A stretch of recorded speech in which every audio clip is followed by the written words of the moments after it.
Hello. Fine Wednesday to y'all, everyone. Good to see ya. Good to see ya. Good to see ya. And what is going on? Oh man, we're gonna have fun tonight. This is gonna be a fun one. What is up? Zaldazak, Mr. Vickles, Crossed White Lotus, Arado Bolus did nothing wrong. Thank you for changing your name to something I can actually say without embarrassing myself. Poodaloot, Crows, PG Stills, Chef Ninja, Chef Stitch. How's everyone doing tonight? Oh, we're gonna have fun. We are having fun. It is Early Access Day for Theros Beyond Death. So we got a full account from Wizards. I got a bunch of decks built. We're going to play a bunch of different things, everything focused on new Theros Beyond Death cards, and jump around and just see what this new format and what these new cards is about. I am super hype, super hype. Are the two pre-orders we're spending $100 on?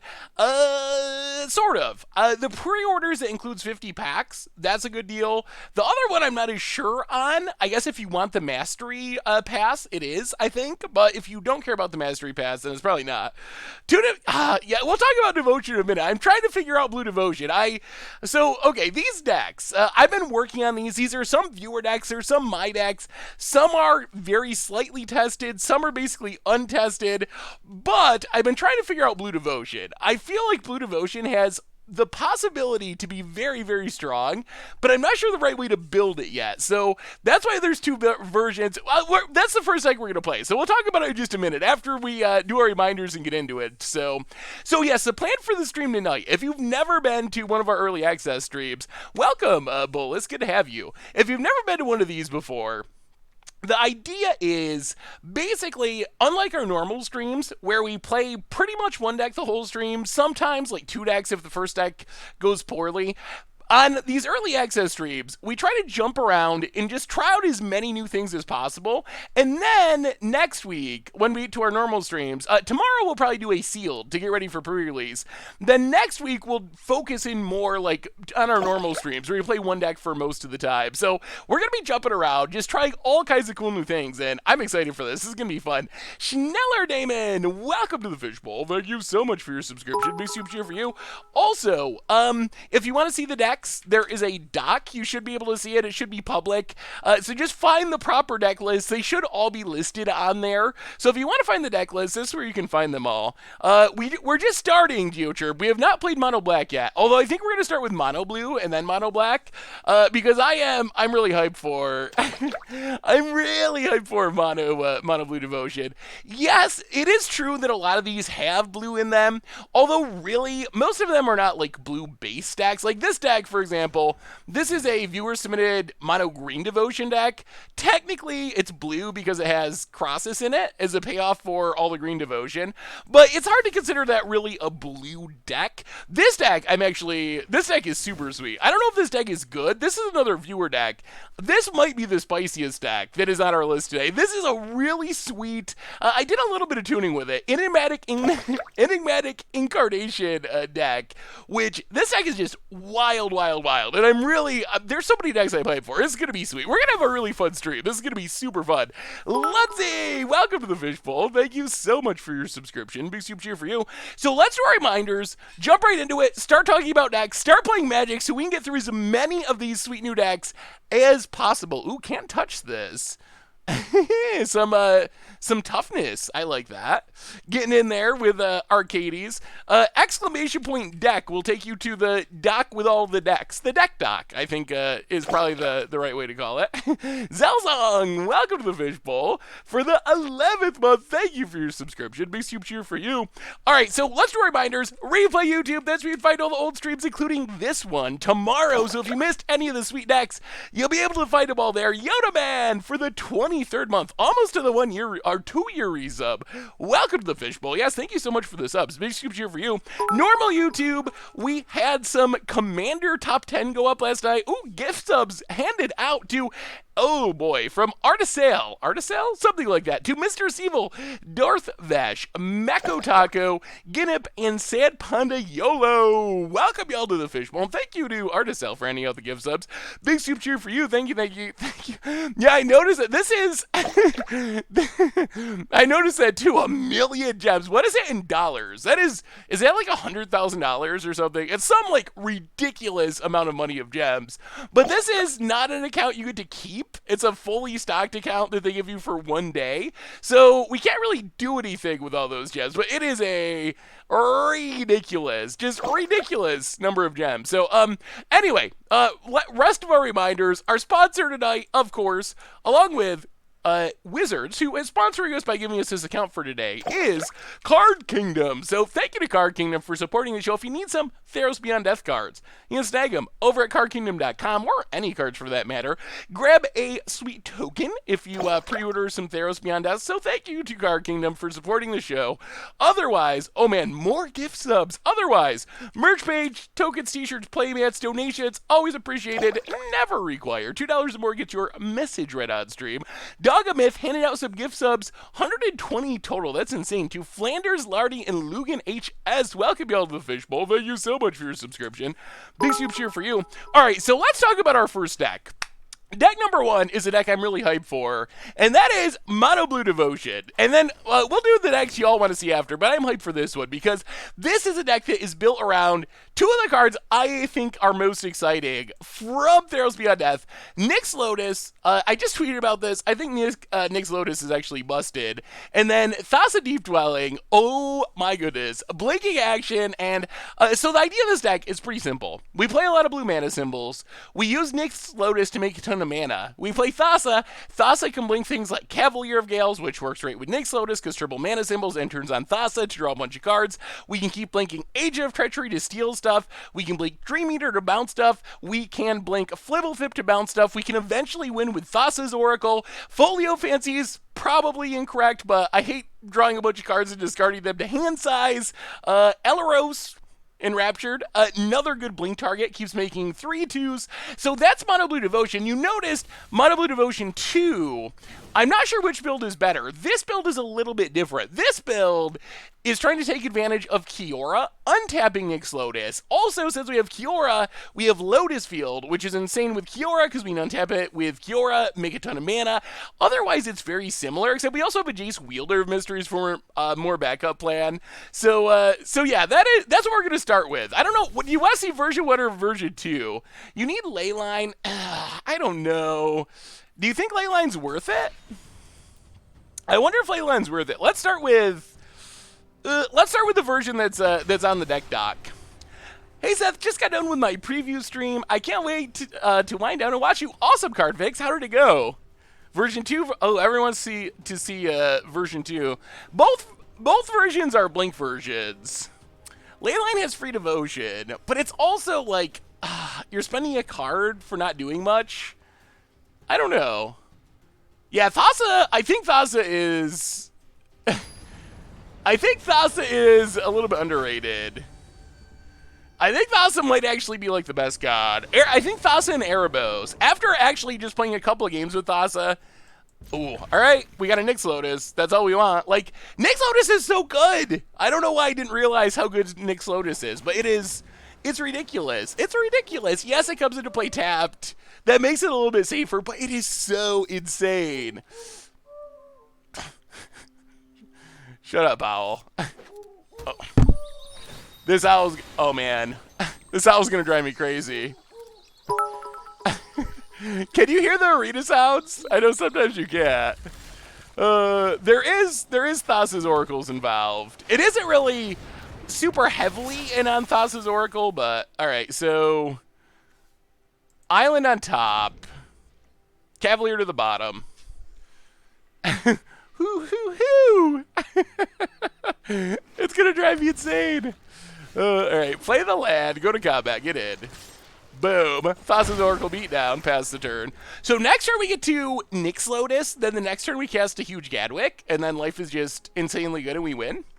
That's the plan, that's the plan. Kiora is in build 2 of Mono Blue Devotion. I'm not sure which one is better, honestly. I'm still trying to figure out the exact right build. I feel like Mono Blue Devotion is almost certainly going to be very good. The question is, what build of Mono Blue Devotion is actually best? What is our opponent doing? Arboreal Grazer. Are they ramping into Nyxborn Ancient or whatever it is? Alright, we're going to run out Brazen Borrower. just to up our devotion. Land, Nyx. All right, go attacking. Please don't kill our Nyx Lotus opponent. You can kill us, just don't kill our Nyx Lotus. We need that to draw cards. I considered Silas Submarine just for the double blue, but it's so bad. Oh dear, fires. And oh, just a Cavalier? Okay, sure. Sure. That's fine. We can deal with Cavalier. Hey, thank you for the cheer. Did you build mono green devotion? Is it worth it in standard better than Pioneer? We do have a mono green devotion. A viewer submitted mono green devotion. Hey, what's up, Avian? How are you? Oh, the deck, let me see. Hopefully I can update the overlay. Let me see. I don't know if I'm going to be able to keep it updated throughout the whole thing. If you remind me, I will try to keep updating it. It should be updating now. I mean, Mono Blue Devotion's already pretty good in Pioneer. What do we do? 4, 5, 6, 7, 8. Ugh. All right, so Castle Vantress. Cavalier. I think we wait one more turn for Gadwick. Cavalier, draw some cards. Up our devotion. Put back Flibblethip and Island. Draw the island. Go to combat. Hit our opponent. All right, looking good. Looking good. We got Dream Eater at the ready, so we're not going to die, hopefully. We have not done Mono Black yet. This is the very first deck we've played. Mono Blue number 1. Vivian's Arcbow. Okay, sure. Robert Lord's Fan Club. That's kind of cute with Fires of Invention. Opponent pumps. Goes to combat. Attacks. Yeah, let's Dream Eater. Flash it in.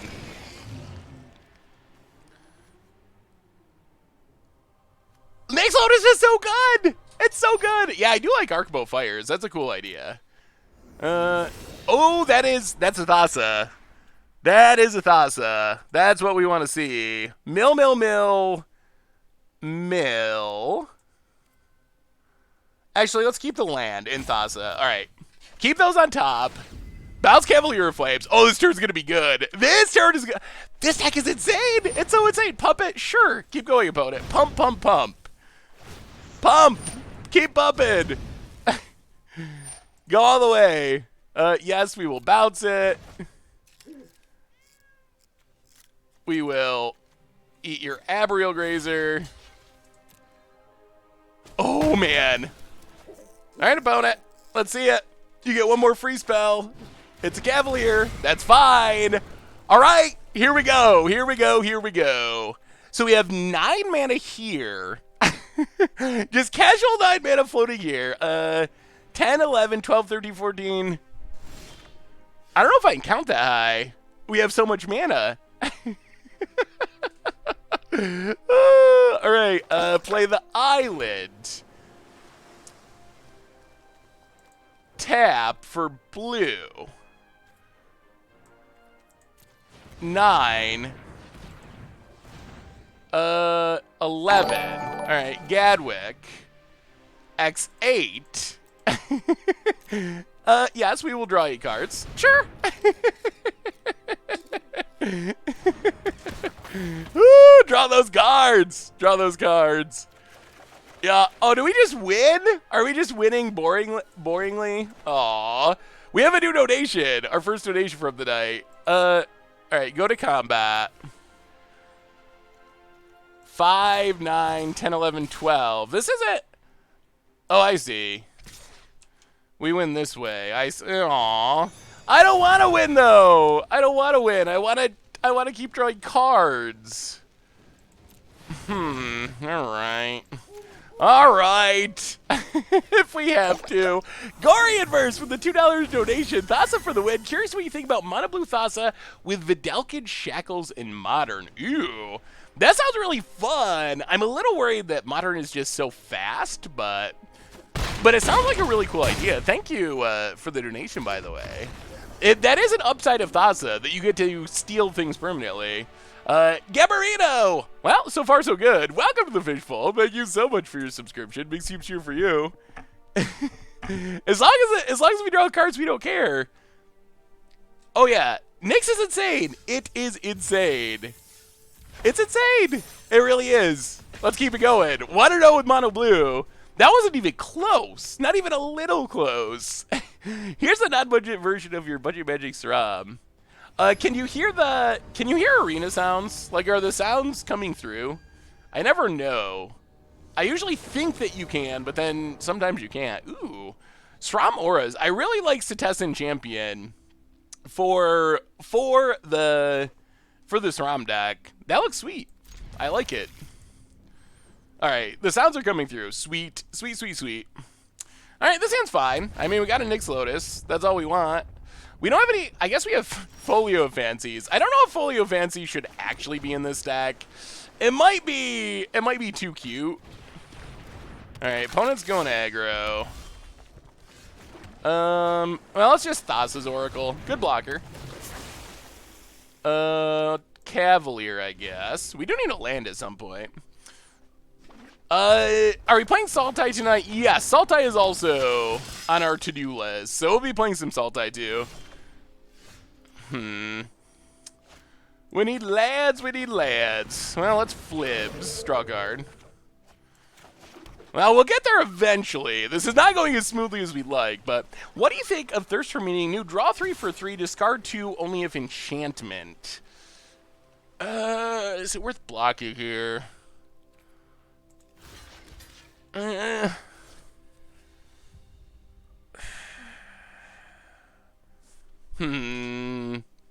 Sultai is super sweet too. There's so many sweet decks.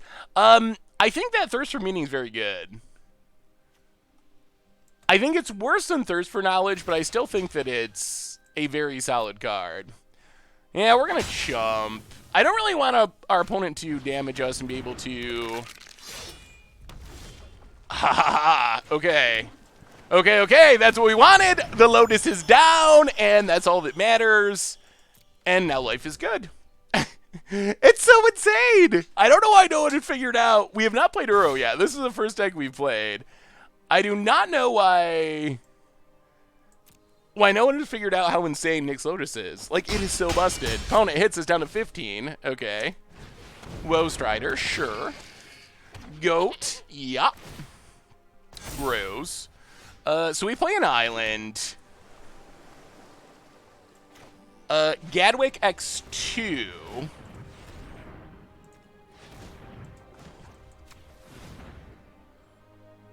Yeah, Gadwick X2. Draw a couple cards. Get some mana symbols.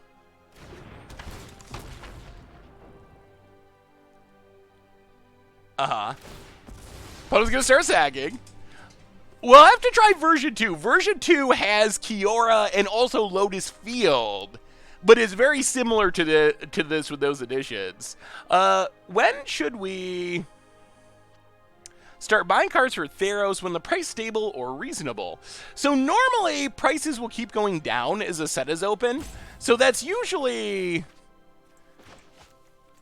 the best plan. All right, Cavalier Gales, basically for free. Tap that, why not?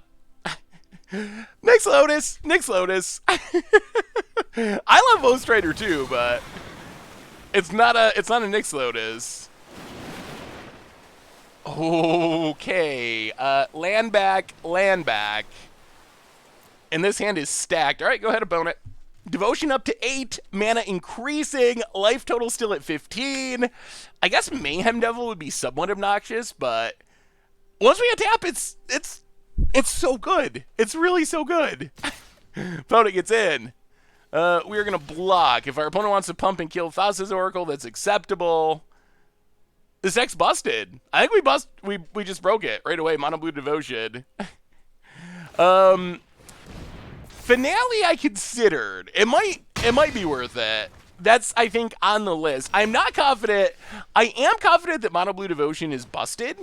Not 100% confident that the build is perfect yet. It's gonna take some more work probably. All right, Cavalier number 2, up our Devotion, tap a Woe Strider, and it's done. We untapped with a Nyx Lotus. That's all we need.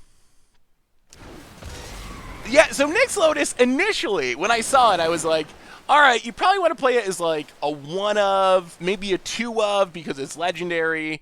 But now that I've actually got to play with it, it's ridiculous. It's so good. I think you clearly want 4 of them basically every time. Tap for 10, sure. Why not? Tap that. Yeah, another Cavalier. No Ashiok's Eraser. We're already a little 4-drop heavy with Thassa and Nyx Lotus. I think that that's a card that I would play in the sideboard if we were playing best of 3, but because we're playing best of 1, Thassa, sure, Devotion 12, tap that. And game! Mono Blue Devotion, Photo scoops it up. Oh, this deck is so good. Well, that's 2-0. And so far, it's felt like we were playing like a different format. Like, not only are we winning, like, these games haven't really been close.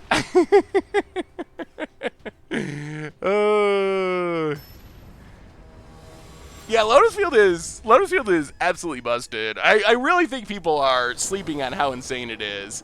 Will we have an Elspeth deck today? Ooh, no. I guess we keep this. I don't like hands without Nyx Lotus because Nyx Lotus is so good. But would I add Nyx Lotus to Mono Black? Not as hyped for it in Mono Black. I don't see the payoffs in Mono Black for making a ton of mana. I feel like Mono Black kind of tops out at 5 mana mostly. So I'm a little concerned that we just don't have the right payoffs to make it work. We will be playing Mono Black tonight. I don't think it will have... Yeah, let's borrow that. Try to keep our opponent from hitting us for any damage here. Yeah, if Mono Black had a big X-Spell payoff, I'd be more interested in it. Whoa! Okay, well... Opponent might be being a little too cute for their own good, but we'll take it. Kills their own creature. Variadvante for the 35th month. Welcome to the Fishbowl. Thank you so much for your subscription. Big soup for you. Do you expect any more bans across formats? Getting hard to want to buy physical cards with increased bannings. Hope you have a great stream. I do think that there probably will still be some more bans in Pioneer. Phoenix of Ash. Sure. Well, right on time. All right. That's Nyx Lotus. And now life is back to be good. No Caliphes, or however you pronounce that name. No. You could play it. I don't think it's all that good. I think it's kind of filler level. Opponent, Runaway Steepkin. Uh-huh.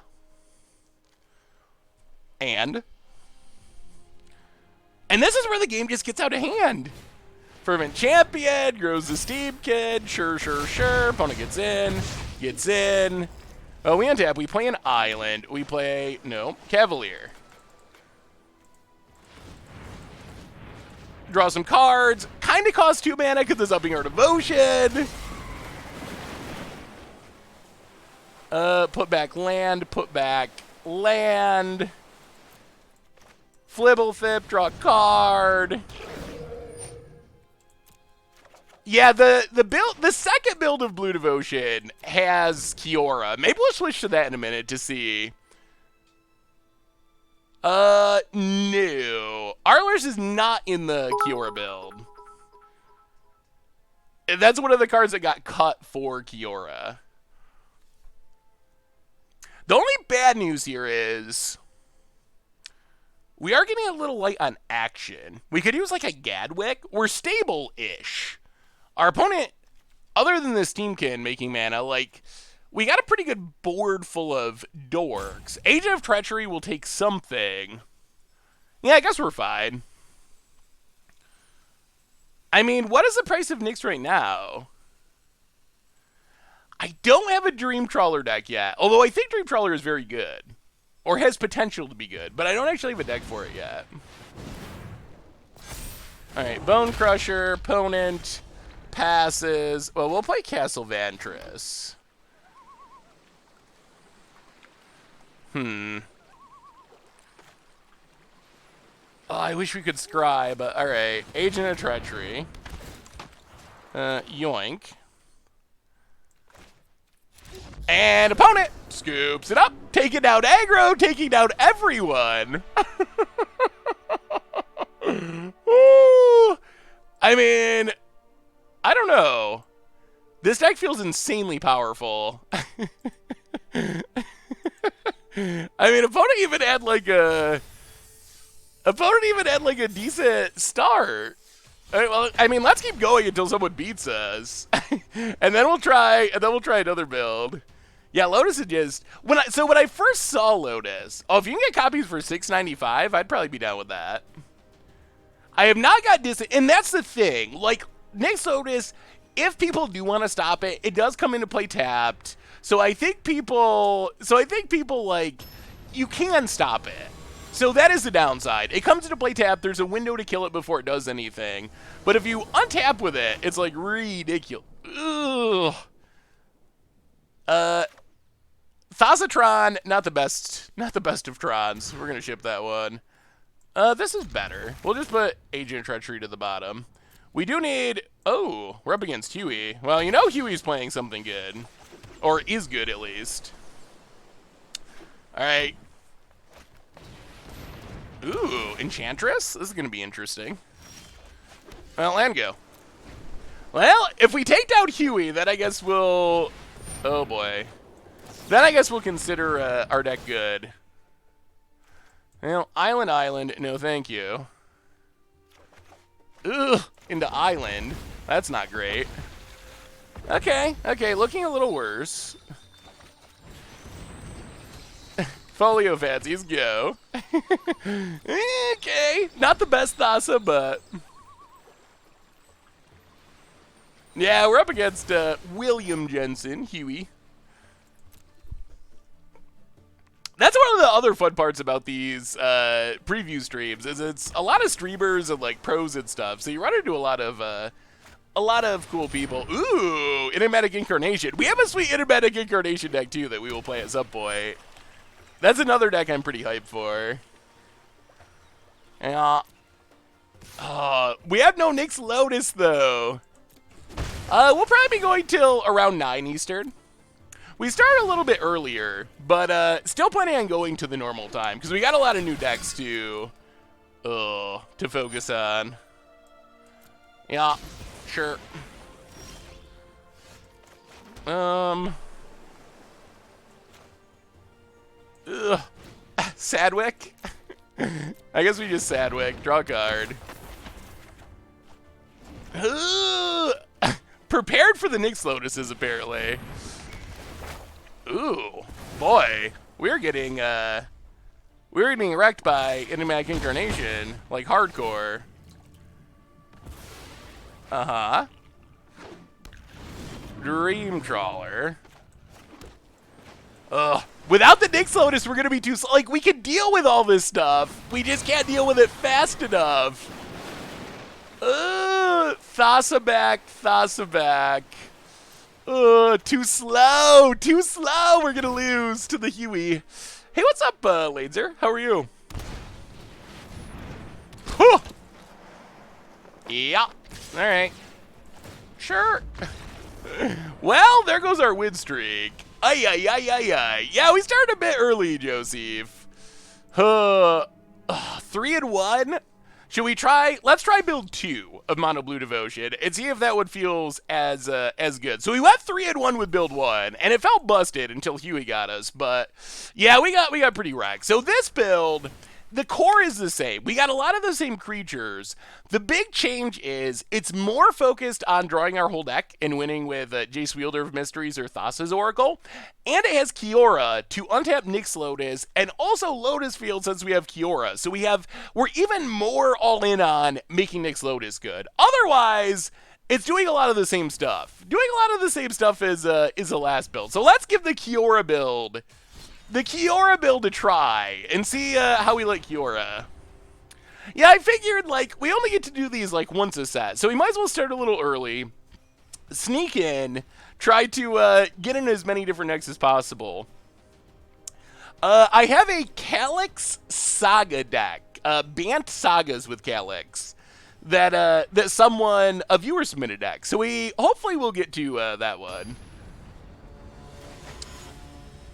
Yeah, I haven't figured out Mono Green completely. After seeing how good Nyx Lotus is in Mono Blue, I'm kind of wondering if we want it in Mono Green too. Like, maybe it's that good. Fae of Wishes could be an interesting option, especially in Best of One. Getting access to a sideboard has even more value.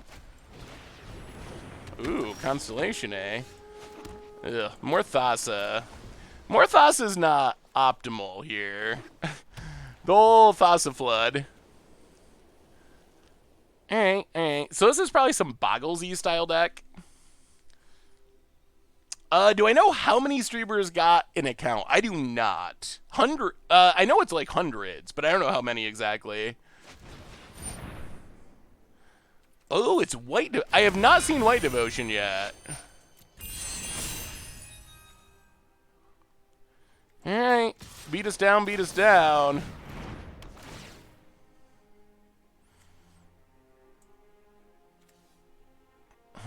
Yeah, bottom, I guess. I do think Open of the Sea is good. Oh, no. Oh. This is some very, very bad running. We are in all kinds of trouble now. Why do they put Agonizing Remorse? I mean, Agonizing Remorse is pretty similar to... Oh yeah, we're pretty clearly boggled out of this one.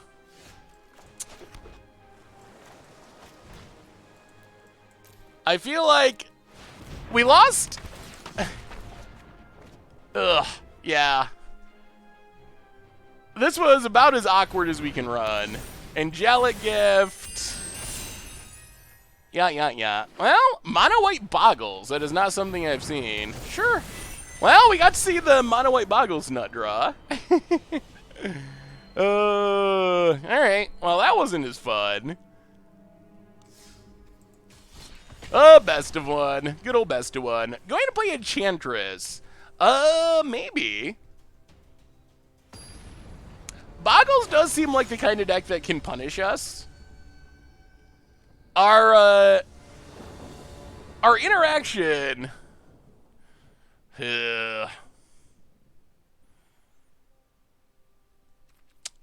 Jeez. I wonder, maybe Lotus Field isn't worth it. It's very good with Kiora in specific, but as we're seeing now, we're probably going to have to mulligan a hand that we would otherwise very much want to keep. But we just can't keep it because we can't make our land drops. Alright.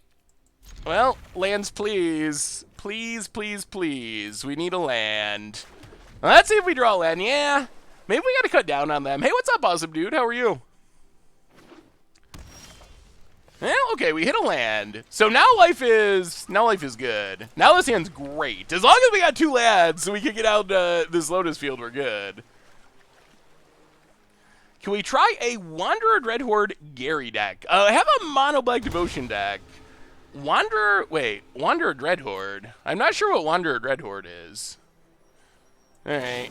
Omen of the Sea. Omen of the Sea seems like it's pretty powerful.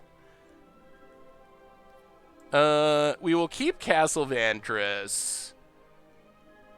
Oracle to the bottom.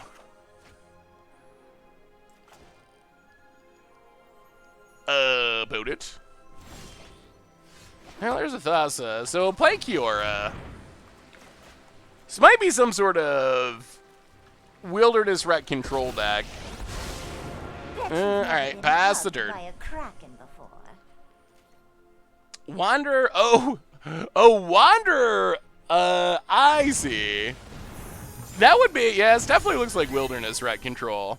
That would be spicy. Do you think you will play a deck using Heliod, Benthic Bansomancer, Glinthorn Buccaneer combo? I don't actually know what that combo is, I don't think. I'll play Kiora. Let's dive right. Lotus Field. Sack some stuff. Pass the turn. What is that combo? Benthic Biomancer? Did I say Banthomancer? Opponent starts X-Land our graveyard. Yeah. Makes a mana, plays a land. Nissa, who shakes the world. Well, the only bit of good news is this Nissa might be joining our side of the battlefield here shortly. Opponent gets in, hits Kiora. Yeah. I ebb and flow with we will tap this. We will untap this. Nature. Agent of Treachery. We will take Nissa. Oh boy. This would have been a huge blowout, but our opponent managed to just barely survive. Rise, my elemental friend. Lotus Field. Oh man, that would have been so good. Get in, hit our opponent. Nyx Lotus. Wow, we were going to be able to start blinking. All right. Well, we killed a...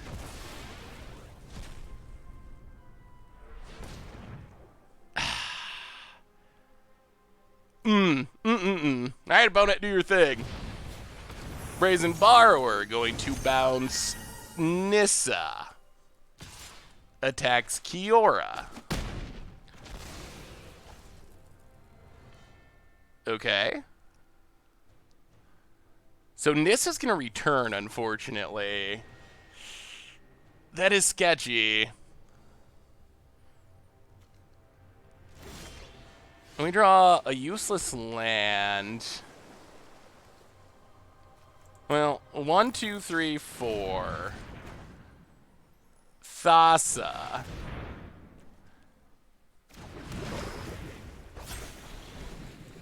Pass the turn. No blink yet. Upkeep. Tap the Stomping Grounds. Try to keep this Nissa from coming back. I don't think we want to blink Lotus Field. That seems brutal. Yeah, we need a creature. Wow, opponent's gonna run out of Brazen Borrower, sure. We just need like a Agent of Treachery, any of our good creatures. Cavalier would be great. We have a big list of things that would be really good, but we need to draw something here sometime soon. Untap land, opponent passes.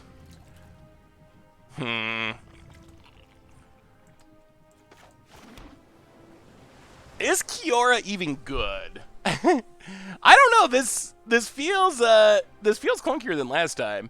Hey Seth, do you think there's going to be much backlash over Wizards banning Oko in nearly every format it was in and the precedent it sets?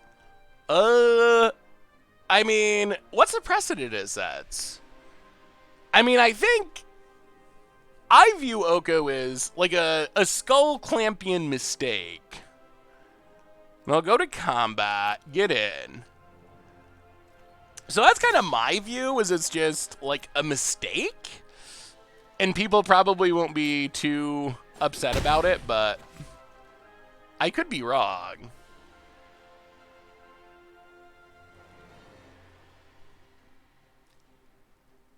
Definitely try to French fry. So far, the Lotus Fields have not felt good. I feel like the non-Lotus Field build was probably better. Actually, I guess we just play Kiora.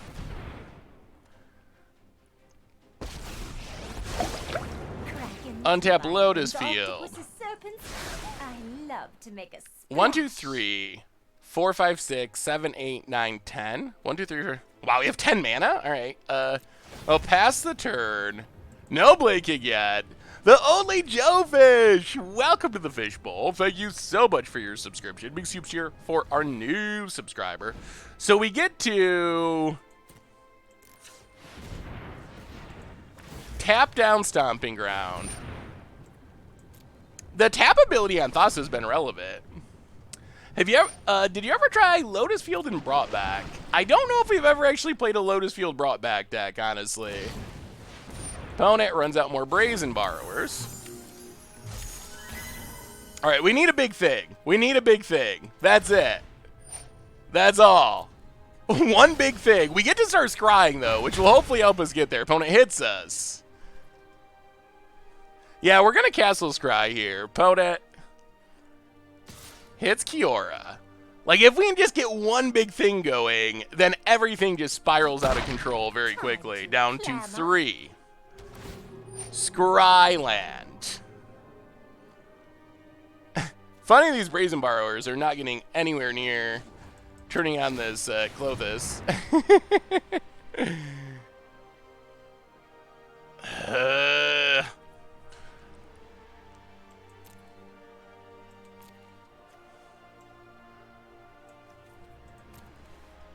So awkward. Those are not the cards we want. Huh, what do we do? What do we do? What do we do? Ugh, yeah, bottom. And it's a land.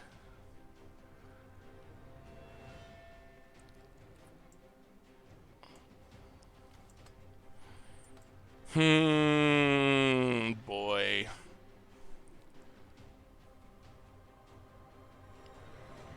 Boy, oh boy, oh boy.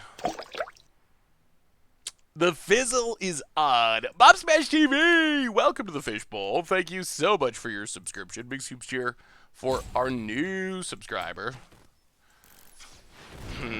Well, go to combat, attack.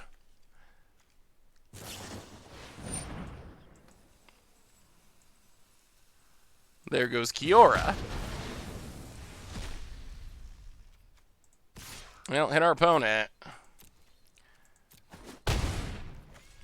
Now things are not looking good at all. 1, 2, 3, 4. Yeah, no blink. Oh, we just have not hit a single creature. Yeah, I don't think Oracle's good enough. Oracle, if it drew us a card, it would be good enough. I actually don't think Oracle's a very good creature. But it is an okay finisher. Well, tap Stomping Ground. We got about one turn to find something. Opponent going to hit us with Clothis. Graveyard's empty. Nissa comes down. Together, we will prevail. Yup.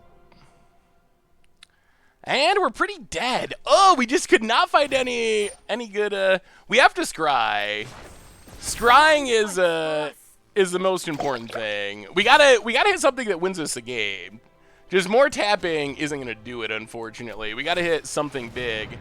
Gilgum, welcome to the Fishbowl. Thank you so much for your subscription. Big scoops here for our new subscriber. I mean, Gadwick is good. I think it's too late, unfortunately. So we draw the Gadwick. 1, 2, 3, 4, 5, 5, 6, 7. I guess we Gadwick X3. And this still potentially lets us hit Agent of Treachery. So Gadwick for 3. Hey, welcome, Bob Smash. That turns on Thassa.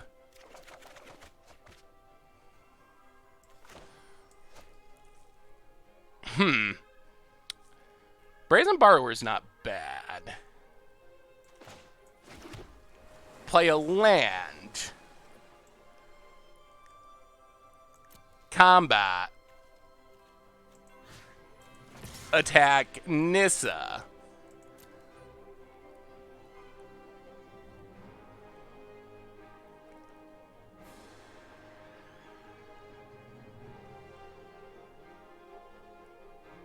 And we might be able to get out of this. This is going to be super close. Opponent, get a block. Okay, we kill the land.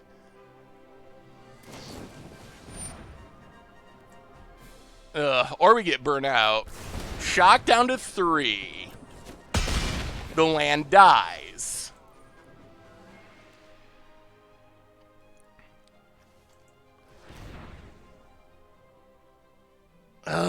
Yeah. Huh. So Clothis puts us to 1? And we're dead to any bird spell? What will the first against odds be? What do you think the first against odds should be? I'm doing well, Bigfoot. How are you? Good to see ya.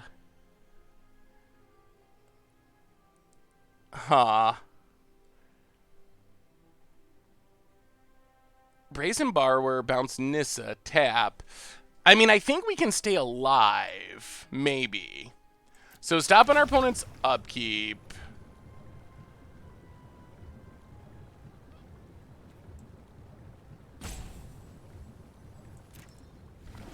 Upkeep. Brazen Borrower. The Nissa. Tap Brazen Borrower.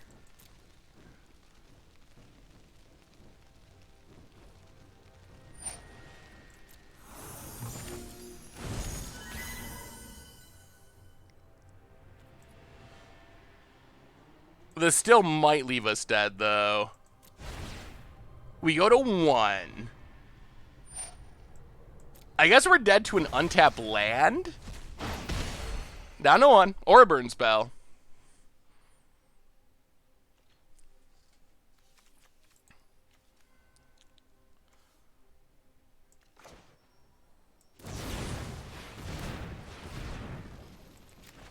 Brazen Borrower, tap Brazen Borrower.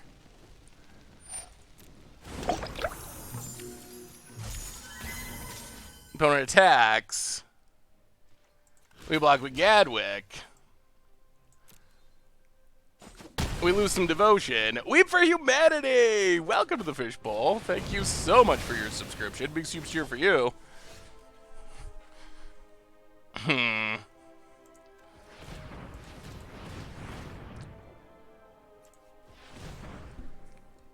Oh, this Clothis. Well, Cavalier.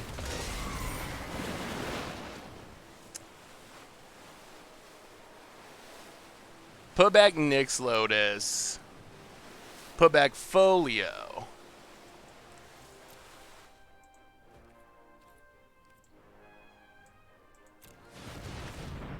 Kiora. Untap Nyx Lotus. One drop ripples and grows. We gotta hit another Brazen Borrower. That is it. Gadwick. We need 2 mana. X5?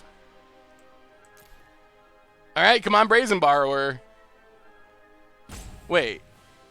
No. X4. Ooh, so close!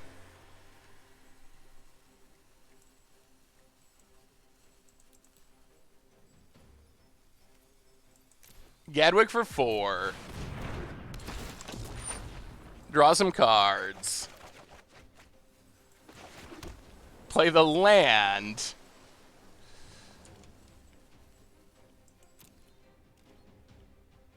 Go to combat. Attack. We get one more luck with the Cavalier. Oh my goodness. Come on, Cavalier. Show us that Brazen Borrower. Save us. Save us. We get to see 3 more. Come on. We got to hit this Brazen Borrower. Blanket. Return it. Draw, actually, an extra one, too. Thassa. Oh, it's a Brazen Borrower. It's a Brazen Borrower. Okay. Game is still continuing. Put it back. Brazen Borrower. Whoo! Yes. Yes, yes. Whoa! Whoa, whoa, whoa, whoa. Okay, we're alive. Don't watch him draw a bird spell now. Are we gonna win this? Are we gonna win this? Exactly every bit of mana, every bit of card draw? Oh, please don't draw a shock. Oh, Exuminator, welcome to the Fishbowl. Thank you so much for your subscription. Big super cheer for our new subscriber. They can recast it, but it doesn't trigger till their next upkeep. Beginning of your and a post done. Whoa! Whoa! Oh! Oh, the power of Mono Blue Devotion! The power of Mono Blue Devotion! Whoa! Oh, man. All right. So, I think, what does that put us? 4 and 2 between the 2 builds of Mono Blue and Devotion. We lost to Huey, and we lost to the aggro build. Wow, that was insane. All right, how are you liking Mono Blue Devotion? I really love this deck. But we should probably play other ones. Greked, welcome to the Fishbowl. Thank you so much for your subscription. Big super cheer for our new subscriber. I do think maybe 3 Lotus Fields is better. Drawing multiples is bad. Let's do one more. Let's do one more, and then we will one more with version 2 of Mono Blue Devotion, and then we will switch it up. Look at the list. Look at the list of decks, and let me know what y'all want to see next. I want to take the Nyx Boom Ancient Challenge. That might be more of a Against Odds episode. This is the Nutter Butters. We have Lotus Field, we have Kiora, we have Nyx Lotus, we have Gadwick. Opponent's going aggro. That is a bit of a concern, but hopefully we'll be all right. Opponent Healer Hawk, sure. Sure. Aha. Mono Black is still on the list. The Sagas deck, I don't know how good it is, but I think that it's powerful. Deck will be a keeper. Will probably need to be updated for the meta. I think, into green to make full use of it. That could be. All right, opponent running out the 1-drops.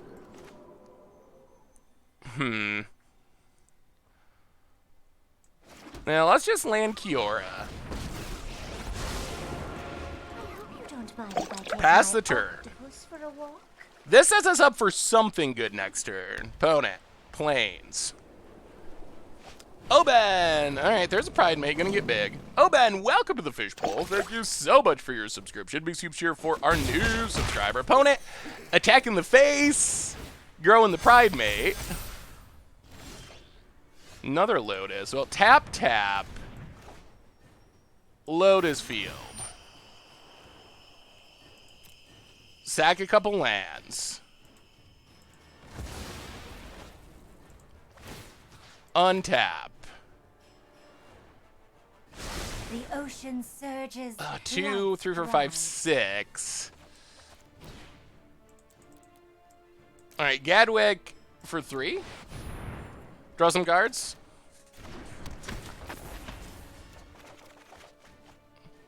Brazen Borrower's not the worst. That's fine. Sneak and Show. Sneak and Show, I think, is going to be... Ooh. All right. Well, there goes Kiora. Sneak and Show, I'm a little worried, is going to be very inconsistent. That's not great. Now we actually might be... We might be just losing. We kind of wanted that Kiora. That Pride Mate is massive.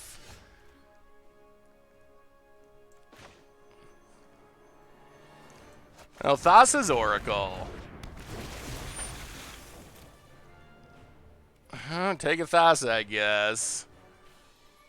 Land. Bounce the Pride Mate. Ugh. Ooh, we don't even have time to get down our Nyx Lotus, our 3 Nyx Lotuses. Pride Mate coming back. Yeah, Pride Mate is uniquely annoying for what's going on. Hey, welcome, Pineapple. Good to have you. Hello, hello. I mean, this thing is protection on a stick, so if we let our opponent untap, then it automatically gets fizzled. 4, 5, 6, 7, 8. Yeah, looking pretty dead.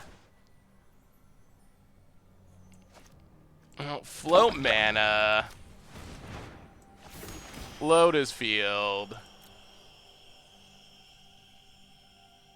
Ugh, yeah, this Pride Mate. This Pride Mate's gonna get us. Play a Thassa, which is cute. Ginger Wild, welcome to the Fishbowl. Thank you so much for your subscription. Big soups here for our new subscriber. Pass the turn. No attacks. Yeah, opponent, I think they janked us out. Have I tried Big Red? I have not tried Big Red. Well, take an island. In theory, if our opponent taps out, that lets us steal Pride Mate, but I don't know the odds of our opponent tapping out here. Probably not super high. But then we do get to start trying to blink Agent. We'll see what our opponent does. We will see. I mean, Agent of Treachery Thassa is very good. Is it going to be enough? Opponent. Attacks, attacks, attacks. 4, 5, 6, 7, 8.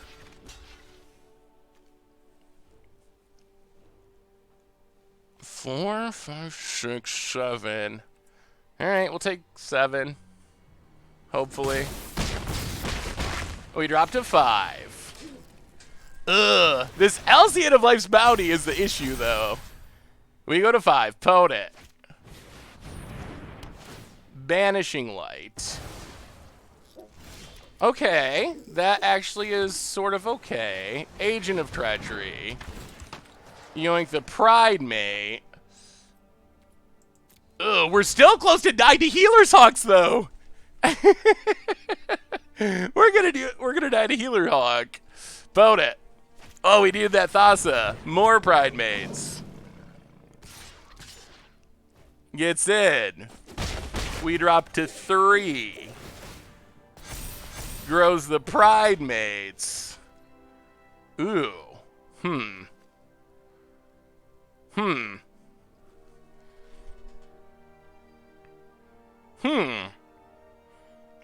Huh. That's an interesting draw. That's a very interesting draw. What do we do with Dream Eater? So, if we bounce to get the god, opponent sacks this.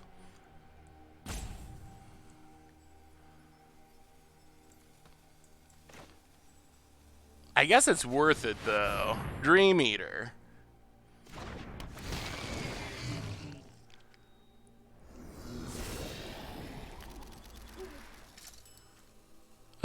Graveyard, graveyard. Keep Thassa. Try to bounce Banishing Light.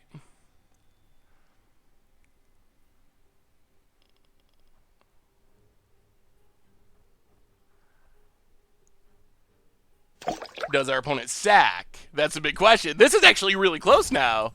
Stressful Frog, welcome to the Fishbowl. Thank you so much for your subscription. Big soups here for our new subscriber.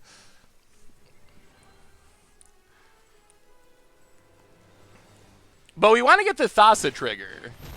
And Thassa triggers at the end of our turn. Alright, no attacks. We have some defense, though. And we got through the protection. Opponent, land. Elspeth, okay. Neither monsters nor gods will stand in my way. Can pump some... Oh, that's exactly... I will do my best to support you. Yeah. Wow. Oh, that's so unfortunate. We haven't crossed this at all. Crosses. Well, I mean, we got to see Elspeth do something. All right, so people want to see a different deck. What deck are we trying next? We've tried the Blue Devotion decks. No, the Nyx Lotuses are the reason to play the deck for sure. I thought we were actually going to stabilize there. Yeah, Mono Blue Devotion is busted. Mono black. We can try the sneak attack deck. I don't know if it'll ever win. I mean, hopefully it'll win eventually. Mono black, Pelucrados, Sagas, mono black, Saltire mono black, black, Yarox, Bant, Grixis. Alright, I think... so it seems like Mono Black and Sneak Attack are getting the most votes. Okay, so we'll do Mono Black next. We'll do Mono Black and then we'll do Sneak Attack. We definitely will play Enigmatic Sultai because Enigmatic Sultai is sweet. So we played Mono Blue Devotion. Mono Black Devotion is a little different. It's not so much about making a ton of mana. It's more of a synergistic deck. So what we're trying to do with Mono Black Devotion is get a bunch of black mana symbols, primarily to drain our opponent out of the game with Grey Merchant of Asphodel. That's one of our big payoffs. We also have some aristocratic synergies where we have, like Yara can sacrifice creatures to allow us to gain life, draw cards that can trigger Erebos. We have Nightmare Shepherd to get back things like Yarok from the graveyard when they die, Grey Merchant from the graveyard when they die. So it's a little bit aristocratish mixed with the devotion synergies. Main devotion payoffs, Gary is the big one. Grey Merchant Asphodel, that's the biggest payoff. And then Tamara, I guess, is like kind of a little bit of a devotion payoff. But Grey Merchant, that's the big one, especially combined with Nightmare Shepherd. Initially, I was a little bit skeptical of the aristocrat plan in Mono Black Devotion, but Nightmare Shepherd is the card that absolutely sold me on it. So the sneak attack deck we're gonna try next is a Perforos deck. I think it's probably a little more against the odds-ish than competitive, but when it all comes together, I think it's gonna be super sweet. I don't think this deck wants Lotus. I don't think this deck can do a whole lot with Lotus. We do have we have a full set of Lockwains, but I'm not sure that black has enough big mana payoffs. There's no, like, Gadwick in the deck, anything like that to take advantage of Nyx Lotus mana. I do not charge anything, C Tome Sum. If you have a sweet deck, definitely feel free to share it with me. I can't promise that we'll play it, but we do play viewer decks. Some of the decks we're playing tonight are viewer decks, so if you have something sweet, let me know, and definitely a possibility that it will get played. This hand's fine. We're going to need some more lands, but Iara can help us get there, sacrificing like Fenlurkers and stuff, and we got a decent curve, so. No Rankle. I kind of think that, man, I always want to say Demon of Loathing, but it's most definitely not Demon of Loathing. But the 4-drop Demon, I think that's just better than Rankle in this deck. And I think it actually makes Rankle worse because it blocks it so effectively. Opponent exiles Nightmare Shepherd. That is the card. That is the card I was thinking of. Do you think the Lazev Uro combo is good? Ugh. What are we discarding? Yeah, I guess Murderous Rider for now. So Kroxa goes away. We untap. Well, Swamp Iara. Drain. Get in with Fenlurker. Do I think the combo is good? I don't know. I don't think you can play it like a combo. I think that you got to have a good deck that can also take advantage of that. But I think we do have a deck that is actually not Euro, but Kroxa, or Kroxa, whatever it is, with Lazev. So we will probably try that at some point tonight, for sure. Alright, Yara's gonna be good here. Captain Norgod, welcome to the fishbowl. Thank you so much. That is the first escape. Thank you so much for your subscription. Big soups here for our new subscriber. Well, go to combat. Get in, hit our opponent. Land, Cauldron Familiar, Double Drain. And,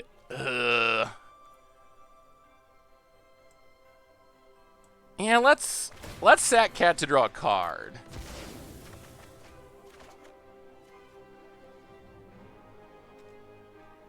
That's not the most helpful.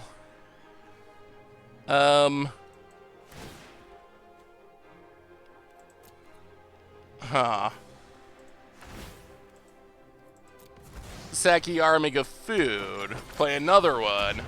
That's a little awkward. Pass the turn. Well, we got an Yara still, and a little bit of draining. Yeah, Karaxa is scary. Like, that card's big. Thankfully, our opponent is still many cards in the graveyard away from it working. Ugh. Well, I guess we got punished for that Yara line. We need some card draw. Alright, get back Cauldron Familiar. Erebos would be good. Erebos thrown into this mix gives us all the card draw in the world. Yeah. Well, alright. Sure. I guess we're winning the boringest way possible. Like some sort of boring cat deck is basically where we're at the moment. But pass the turn. What are we getting putted for? I'm confused. Opponent. I mean, the line, I don't think it was a punt. The line might have been incorrect, but I don't think it was a traditional punt to sack Yara and play another Yara. Like, it didn't work out great, but I don't know if I'd actually call it a punt. Well, here comes Ashiok. Dream of me. Sack the cat, get a food. Get back the cat. I mean, now we're on the drain our opponent out plan. This Gray Merchant coming down would really help with this plan. Sack the cat, get a food, or an Erebos to draw cards. I mean, it only looks like a cat food deck at the moment. It's not really cat food. Hey, what's up, Dog and Myth? Shadows awaken. That's actually kind of good. Thought you would Croaxa us, do ya? All right, no Croaxa for you. Upside of Mono Black Devotion, we got random graveyard hate for no reason. Found it. Plays a land. Bedevils. Yeah, sure. Found it.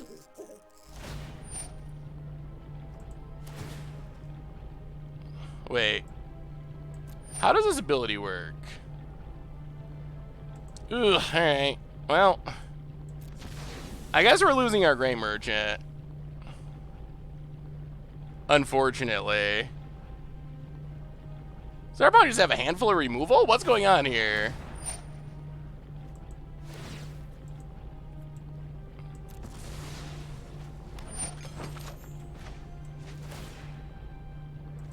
Wow. Weird, weird, weird. All right, hey, what's up, Boons, bro? How are you? Oh, it fizzles. I didn't think it fizzled, but it did. Okay.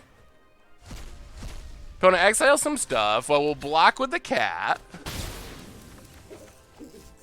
Get back the cat. Opponents to 6 to 5 land? Another cat. Well, alright. Catch ya. To 5.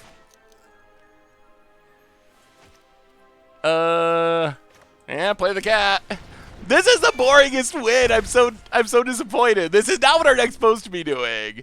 Migora Best Girl, welcome to the Fishbowl. Thank you so much for your subscription. Big soups cheer for our new subscriber. Opponent, I don't know if they figured this out that this does literally nothing, but they keep trying. That was some very sad management of Ashiok. Whew.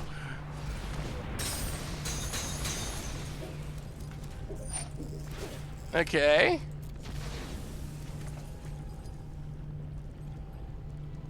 Wow. I have never seen someone cast more cards for no value. Oh boy. Oh, opponent. We just fizzled an entire Ash. We fizzled the Ashiok so good. We got him. Yeah, I punt a ton, so I would prefer if people did not go in and make fun of other streamers. That's not what our community is. We're here to have fun, and you can make fun of my punts all you want, but don't go and call out other people's punts. I appreciate having my punts called out because I think it's funny, and also it helps me learn. We'll be going to around 9-ish Eastern time, Mikora. So another, it's still a while, 2.5 hours or so. Still in the infancy of the stream. Ooh, we got an Erebos this time. I guess this is okay. I mean, as long as we get lands to get to Erebos, we have our Nightmare Shepherd. We have a bunch of cats, which are, meh. We're against Kibler. Uh-oh. Does that mean we're getting, like, Embercleaved and Dragoned? This is a Kibler deck. Ooh, let me see Ophidian. Standard Lotus Storm.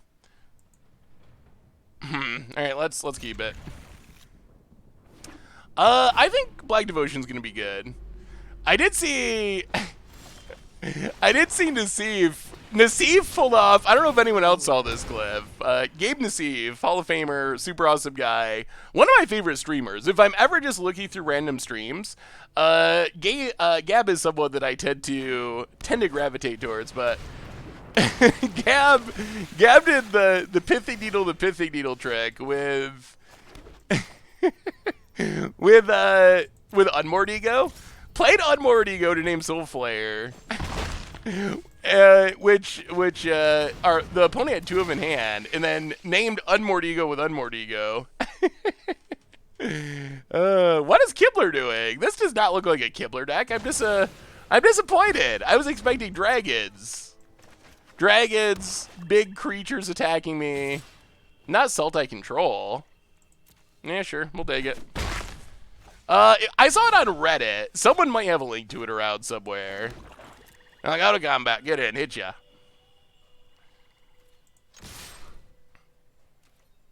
Hey, thank you. Thank you, Magic.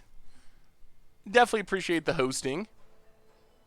Thoughts on this Perforos build? Ooh, let me see Weep for Humanity. Opponent. Getting in. Ooh, so I like that idea. Fires is a sweet addition. I like the Fires plan. Ox is interesting. One of the things with the Sneak and Show deck, the viewer submitted one that we're going to play, it's really lacking filtering. So it feels very like, if everything comes together perfectly, it's awesome. But if everything doesn't come together, it gets really bad really fast. Sure. Well, we will kill Pelugranos. Drop to 15. Ooh, that is a Gary. Well, Erebos. Get in. Down to 15. Pelugranos not coming back yet. Hey, what's up, Storix DX? How are you? Any favorite cards from the set so far today? Ugh, another Pelugranos. Yes. At the top of the favorite card list. Oh, another Murderous Rider. At the top of the favorite card list are Thassa and Nyx Lotus so far. Keep counting those Pelucranoses. And this also, I think, turns on Erebos. 1, 2, 3, 4. And drains. Attack, attack, attack. I think we're fine with stuff dying to draw a card and hit a land. Sure. Opponent drops to 8. Because we can turn Erebos back on very easily. Yeah, I don't know. I don't know how good Pelucranos is, honestly. I don't know if it's like a 4 of main deck style card. Well, alright. Yara's fine. We're having a hard time getting to mana 5 to play Grey Merchant. Grey Merchant's lethal, right? 1, 2, 3, 4, 5. Attack, attack, attack. Gray Merchant's always legal. Or lethal. Opponent cracks. Pelucranos.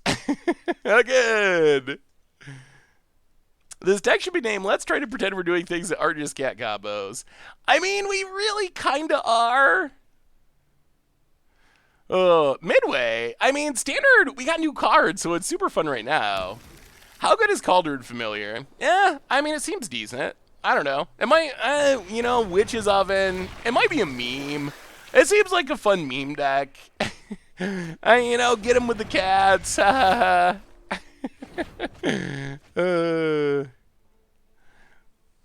Tamrat Calls the Dead. Gonna start making 2/2s. Not a land.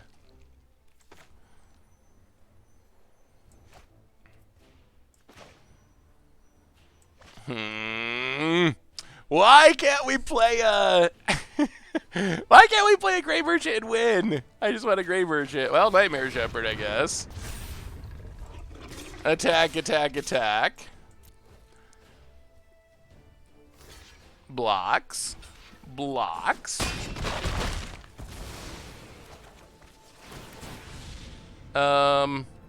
Sure. Sure. Nightmare Shepherd doing things. Catless Mono Black. Let me see Pyro Flamer. Like, I do think you could build Mono Black without cats.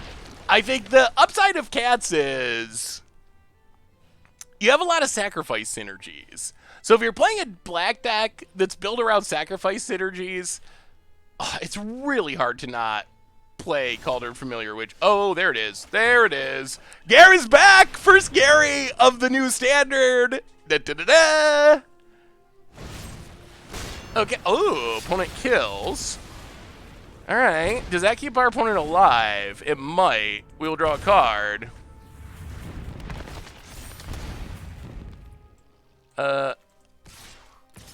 Attack, attack, attack. Got him! All right. All right, all right. Gary was enough, even with the removal spell.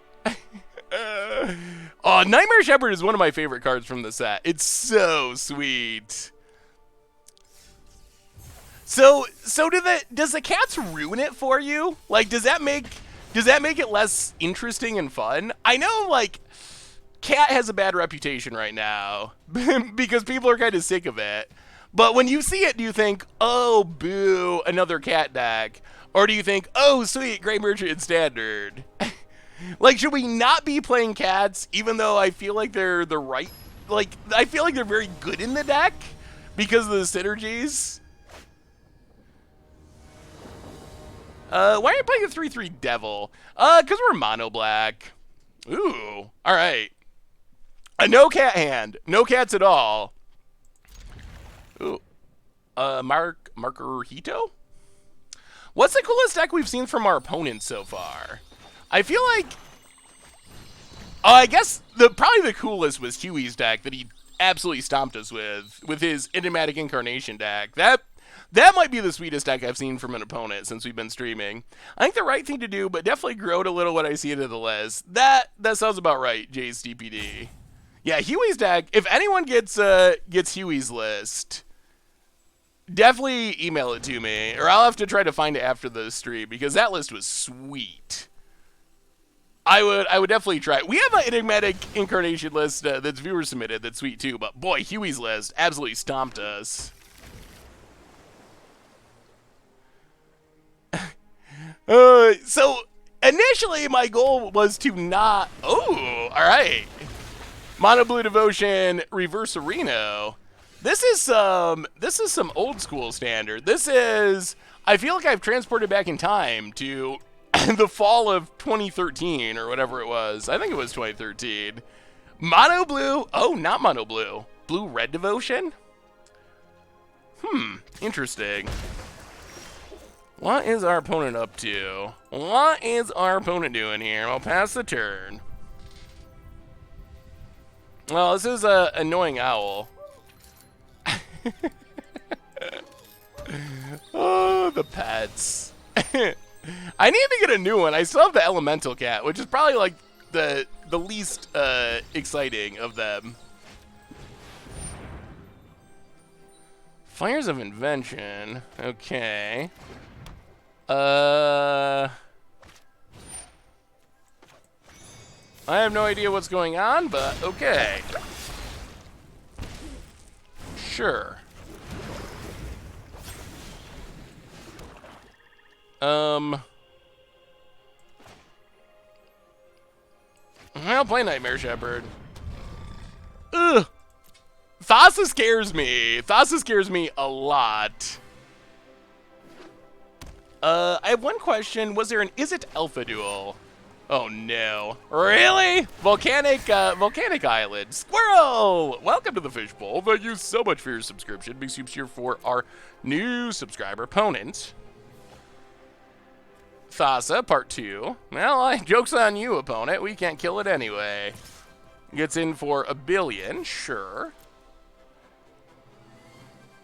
This is not good. This is not good at all. Down to 11. Yeah, blinks the owl. Oh, this is a kind of spicy deck. I don't know. Fires kind of feels like cat oven to me. Like, our opponent's doing spicy things, but I see Fires of Invention, I'm like, oh, like, boring. Boring. Fires of Invention deck. Boring. But maybe that is unfair. Huh. We're at 11. Yeah, what's Gary?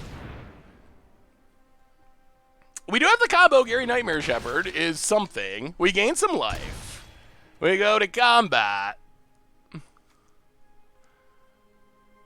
Creature. Thassa, I guess Thassa's cool with fires because you can use your mana to tap stuff. That's cute. That's a cute Gombarinu.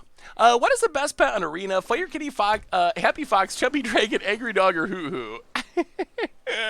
Oh, that's a tough question. I don't know. The Hoot Hoot's growing on me. It was annoying me at first, but I guess maybe it's just a recency bias. But I kind of like the Hoot Hoot now. Ugh.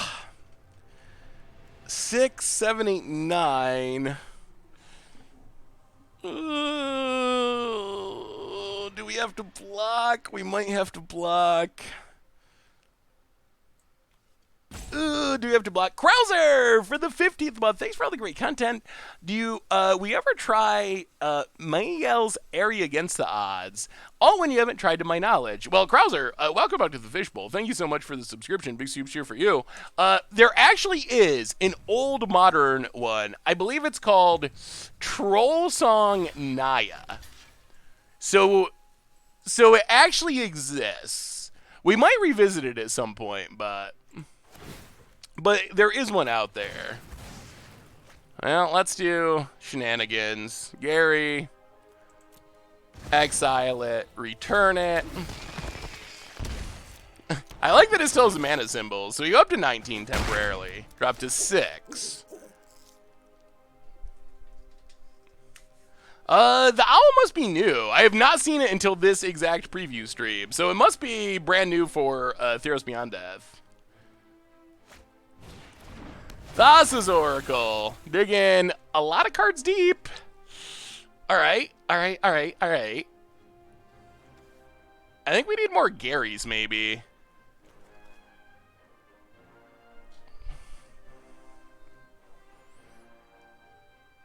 Owl came with the pre-order. Ooh, alright. And a Wishing Well. 44 cards in the deck still, so Just Peter, welcome to the Fishbowl for the 12-month, 1-year resub. Thank you. Welcome back to the Fishbowl. Big soups here for you.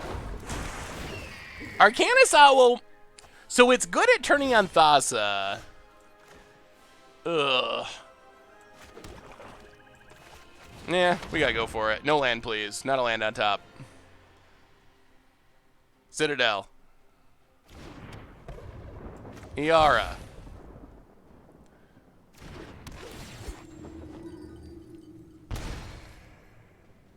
Ugh.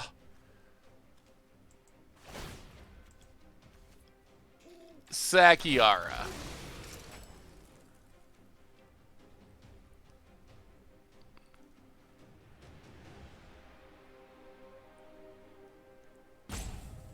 Oh, Oh, this is gonna be sweet. Yeah. Get another Iara. New Iara. Keep the real one. Drain, drain. Is it enough? Is it enough? Is it enough is the question. 6, 7, 8, 9, 10. We're not obviously dead on board. 1, 2, 3, 4. Actually, maybe we gotta play defense. Pass the turn. I mean, if we get to untap, it should be sweet. Oh, this is close. This is so close.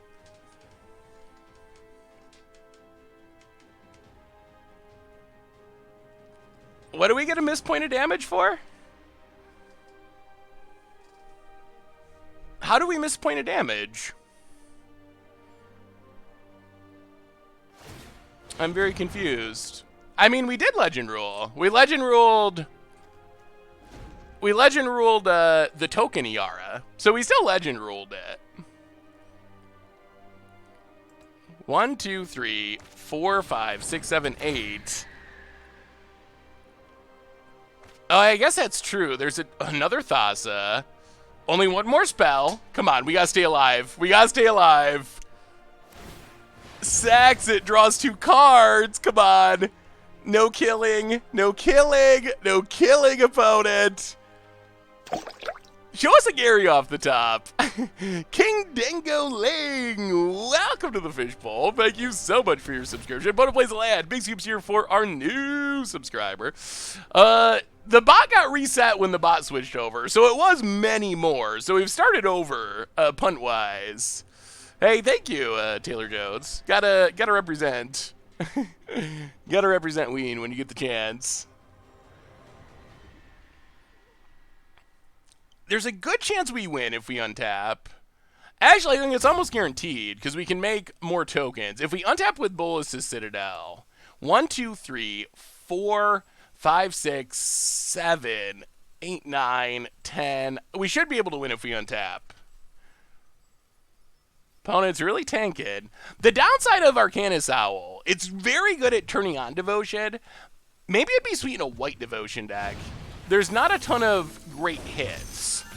All right, the bouncing of Nightmare Shepherd. Attacks, attacks, attacks.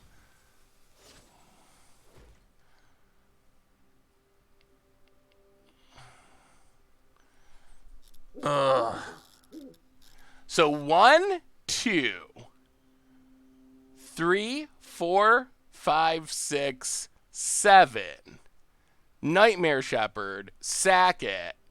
8, 9. Murderous Rider. 10. So if we don't do anything, we win, right?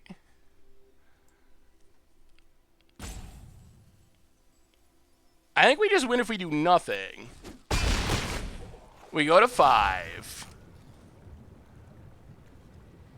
I think we just get to 10 permanents. Maybe I'm miscounting. Oh, there's the Gary too. All right, so we play a land.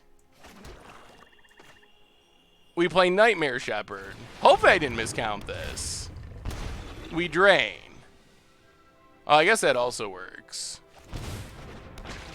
Gary? That's an easy way to do it. Gary, it's always lethal. It's always, always, always lethal. And as much as I love Mono Blue Devotion, our record is even better with Mono Black. We're 3-0 with Mono Black Devotion. The Gary coming through. All right, one more with Mono Black, and then we're on to the next deck. We got to start getting through more decks. We're spending way too long on all these Devotion decks. Next up is Sneak Attack, but then start thinking about what you want to see. What you want to see after that on the deck list. On the draw, we'll keep. We will keep. Mono Black is sweet. I think I was wondering how competitive the Devotion decks were going to be in Theros Beyond Death Standard, but even just this little taste from the preview stream, I actually think there's a pretty good chance they're both going to be competitive. I don't have a Big Red Fires deck at the moment, Joseph. Yeah, Pioneer does not have the new cards yet, unfortunately. It'll be releasing tomorrow on Magic Online, so we will get there. And we definitely will try it. There is a Karaxa Lazav deck, like a Grixis, kind of like mid-rangey deck. It also has some other sweet new cards. Ashiok, a copy of Ashiok. Ooh, up against Wyatt Darby. Ugh. Looks like a control deck, unfortunately. Well, keep on catting. And attacking. Is there a Euro Yarok deck? Oh, of course. Of course. I guess we should probably get to that one. Man, we got a lot of decks to get through. Yeah, we got to start moving through decks at a brisker pace, I think, to get to everything we want to get to. All right. Fenlurk, are you? Exile that guard. Tyrant Scorn down. So this just looks like a control deck.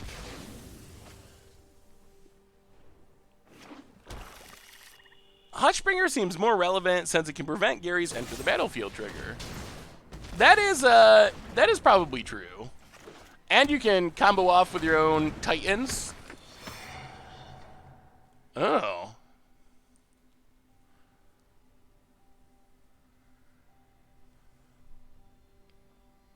A face... Top pile will be face down.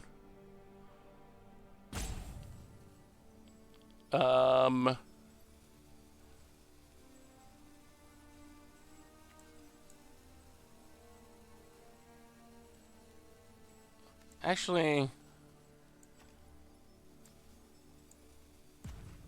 Alright, let's get him like that. Atris is a really cool card.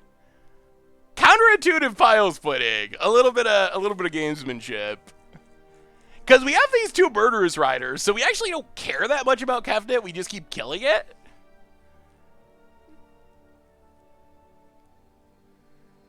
But okay. It worked. It worked. We got our opponent to take a not very good pile, honestly, I would say. A pretty mediocre pile.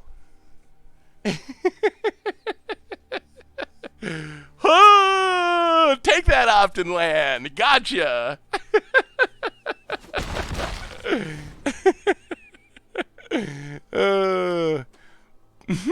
It worked. Man, Atris is going to be a super fun card. It's going to be it's going to be a really fun card to have in standard.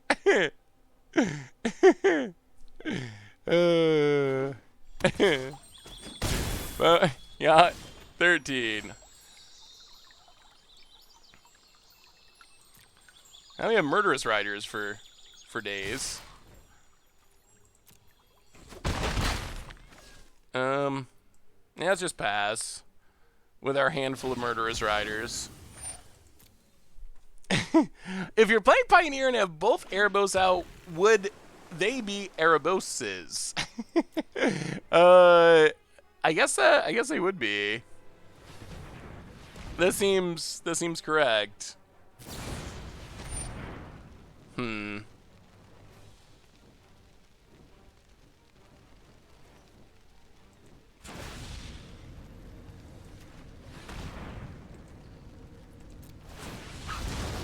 We really need to draw some different cards.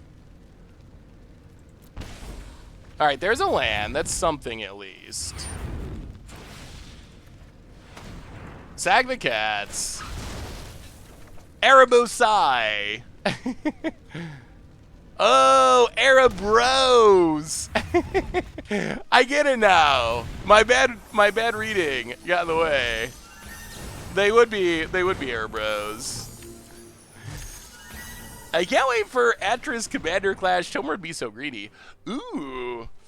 I think we have some more Commander Clash, some more Commander stuff coming from Tomer, which I'm excited about. Tomer's going to be doing a lot more stuff in 2020, which is going to be fun. Bonnet gets it, hits us.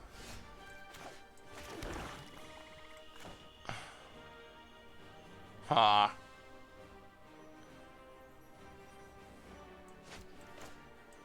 And let's murder Brazen Borrower.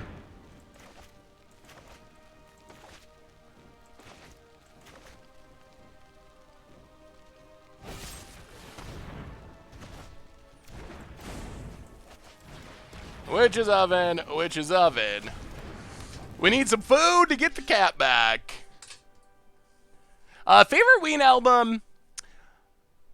I don't think it's their best album necessarily, but my personal favorite is Chocolate and Cheese. That is the album that got me initially addicted to Ween. So Chocolate and Cheese, although in reality,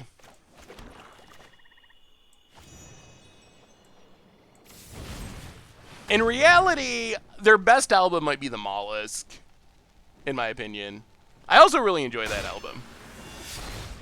Alright, murder the Murderous Rider with the Murderous Rider. Play the Murderous Rider. Now we can get our cats back, which is nice, and start gaining a bit of life. And then throw Erebos into the mix, and things become very good for us. The cards will be drawn, and drawn and drawn. Opponent gets in for 3, hits us. Sure. Down to 7. Ugh. Ashiok Nightmare Muse. Okay. I wonder if you're brave. Yeah. Oh, you're Out of card. So we untap. given for. Argo Mackay, welcome to the Fishbowl. Thank you so much for your subscription. Big soups here for our new subscriber. Now I'm going to combat. Attack. Actually, do we attack? Yeah, we attack. Gain some life.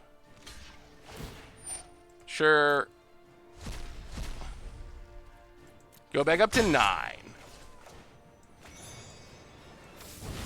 Murder Ashiok.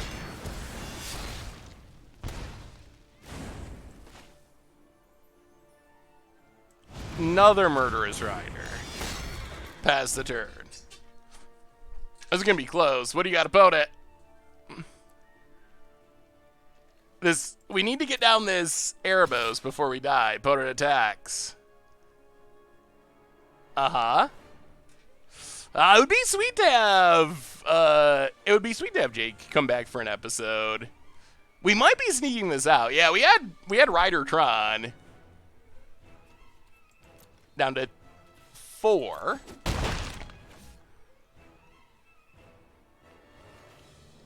And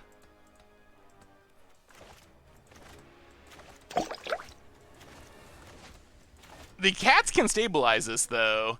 The Jelly Cloak, first time sub. Welcome to the Fishbowl. Thank you so much for your subscription. Big shoop cheer for you. Why must you keep murdering those planeswalkers?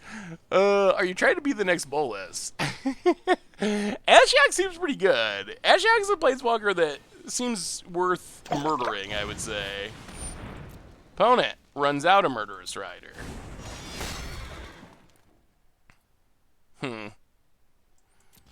Untap, land. Play the land. That Shedley. Welcome to the Fishbowl. Thank you so much for your subscription. Big soups here for our new subscriber.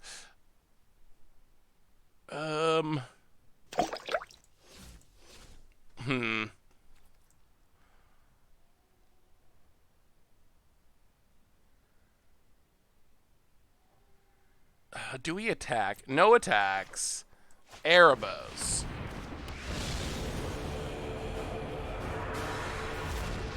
Pass the turn. Opponent ops. Okay. Oh, wait. Dogamith with a gift sub to Bolus did nothing wrong. Oh, thank you so much, Dogamith, and welcome to the Fishbowl, Bolus. Now you can Scoops Cheer. You have the ability to do the Scoops Cheer. That's good timing, Dogamith, because before the stream started, I believe it was Bolus did nothing wrong, was asking about the Scoops Cheer emote and what he needed to do or they needed to do to be able to use it. So, perfect timing. Bone it. Gets in.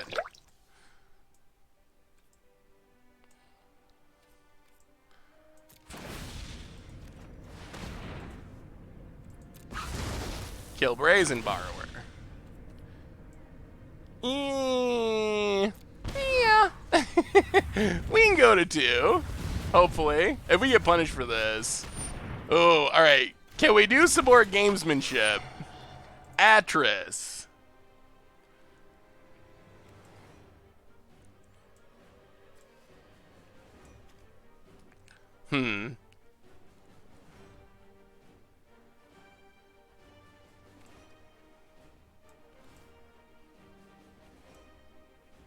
So last time we did 1-up. If we reverse it, can we get Wyatt to just take the drown in a lock? Or will Wyatt think, because of last time... Well, we gotta try. Dogamith, handing out the gifts up to Electo. Welcome to the Fishbowl. Thank you so much for your subscription. Big soup cheer for our new subscriber. Come on, take the 1.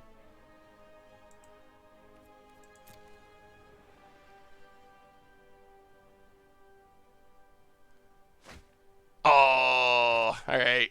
Got us that time. So there's a drown in the lock.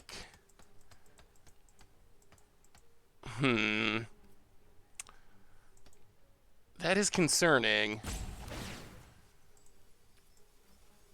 Sack Murderous Rider.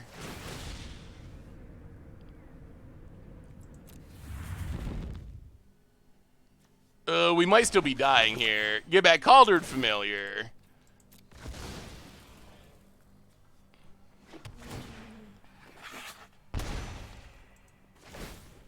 Sack Cauldron Familiar.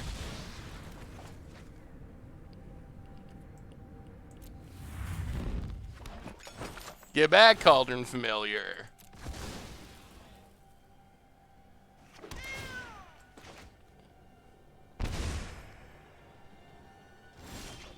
It's a land. I'll play the land. Play Fenlurker.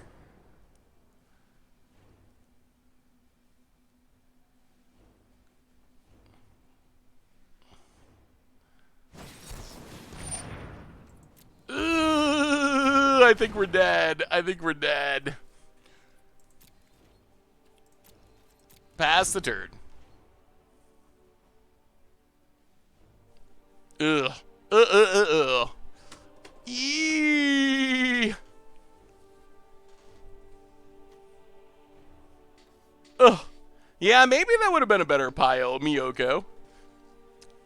I don't know what. I guess maybe you take Ashiok face up. I'm not sure if you do.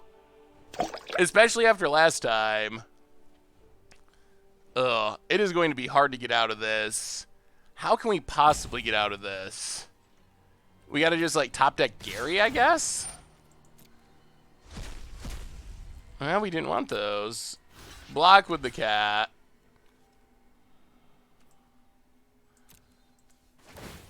Sack the cat.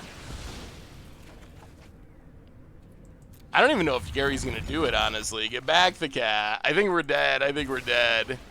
Can we get a Monty Hall Factor Fiction where you put your 3-pile face down and then they pick the one to reveal and ask if you want to switch? That that would be sweet.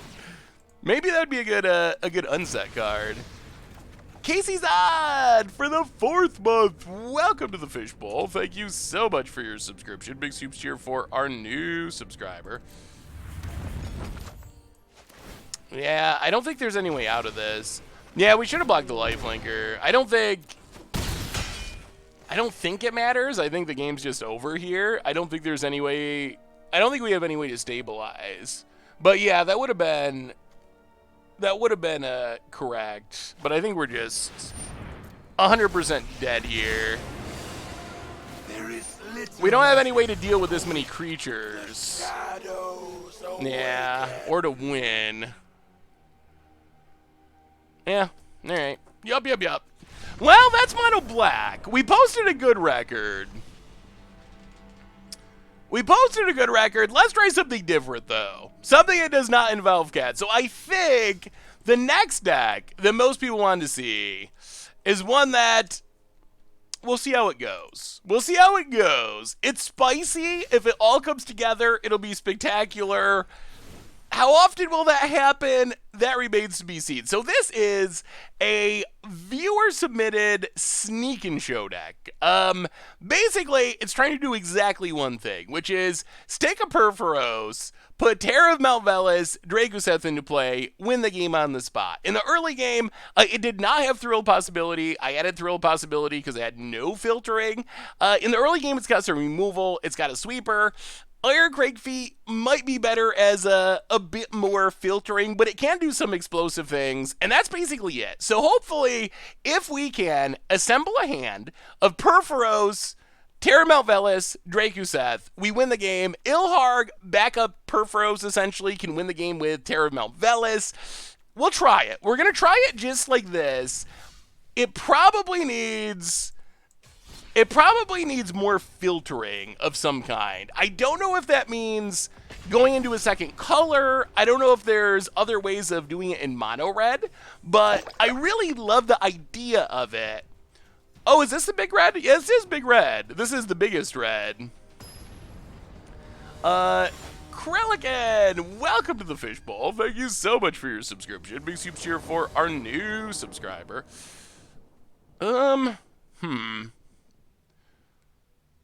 Perforos Ilharg, Iron Crag Feet. I don't know. What do we need fires for? And let me see, Joseph. 3-mana Minotaur. There's a 3-mana card selection Minotaur. How do we do this? Mono Black was good. We played 4 matches. Oh, Glinthorn Buccaneer. I mean, we got a Perforos. I guess we keep this. What other ways are there of filtering? I don't know about Glinthorn. It seems... I'd rather have like a spell, I think, than a creature. Oh my goodness. I'm a little skeptical about Iron Crag Feet being worth it. I'm not. I guess like it can let us hard cast a Dracoseth or something, but well, we'll see. We'll see.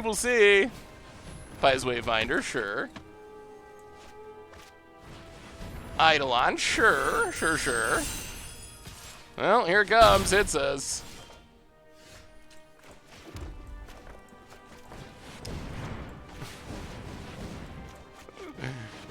I don't know about Iron Crag Feet. I do not know. We're drawing a ton of them, and we're not drawing any dragons. Merchant, maybe. Merchant could be good. We'll have to look. We'll try a couple games, and then we'll have to look. All that glitters. Clock increasing. Oh, we're just dead. Sure. 14, 15.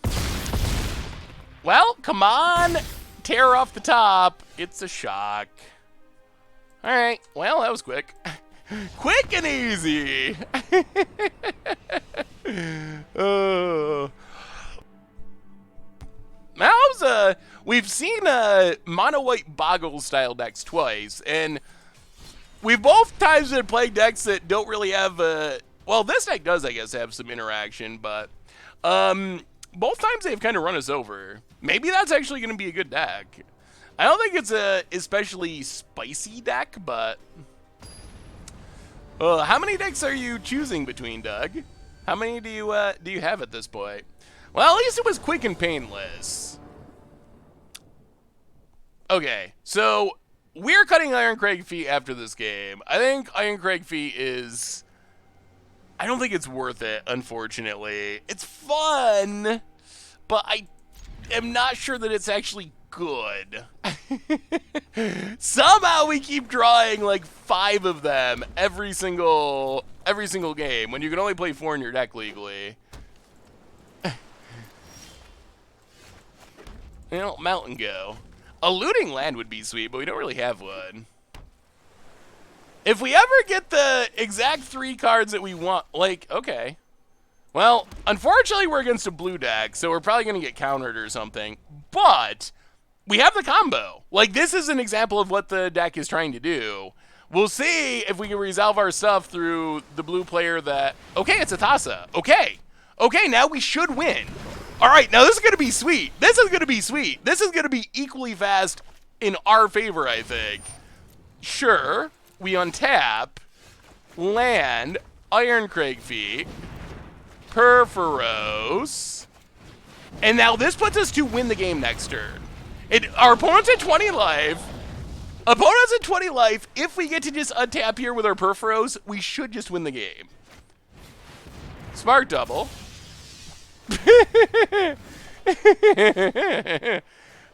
So we Iron Crag, we play the land, Iron Cragfeet, boom, Perforos, put in Dragoseth, probably better known as Maw of Flame, Terra Mount Velis, boom boom, everything double strike, and that is 14, 28, 38 plus Dragoseth damage. That's like 40 damage. That's like 40 damage. That's what the deck wants to do. That was turn 5, 40 damage. The question with the deck isn't whether or not it's powerful. It's whether or not it can be consistent. Because, yeah, we had like 50 damage on turn 5 in standard. Like, it does ridiculous things when you get the right draw. The challenge is find a way to make it so you get those draws as often as possible. Whew! After complaining about Iron Cragfeet, it was actually pretty good that game. I will admit. Oh, we're up against Covert Go Blue again. Rematch. Rematch, I say. Alright, pass the turn. That's a lot of damage. Uh-oh. Is this like a control deck? Oh! That's sweet. Alright, alright. I'm liking this. Burst of Melitus. It's a plains. Well, that's Perforos. We're making headway. Assuming there's no counters. Land. If this is just blue-white control, then I'm sad.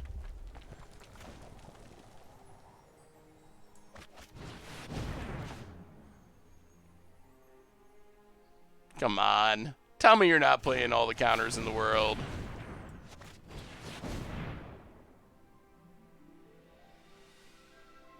Please, no? No thank you? No thank you? Okay. Well, at least we didn't get countered. Alright, now, no Brazen Borrower. Brazen Borrower. Alright, well, we dodged the counter. Sort of. We did get borrowed. Ugh. Well, alright. Let's try it again. Perforos. Oh boy. Alright. The scoop is impending.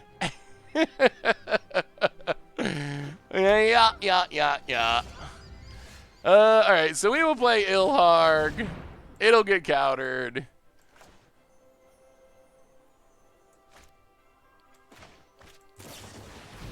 Omen of the Sea.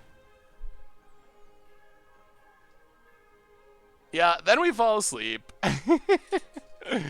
2 cards to the bottom, draws a card.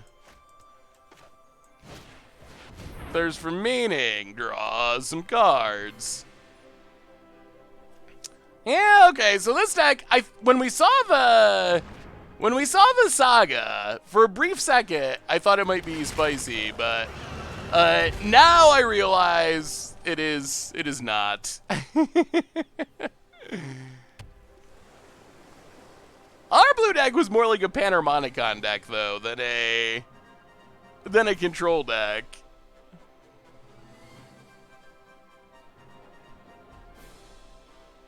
Alright, what do we got? Well, go to combat.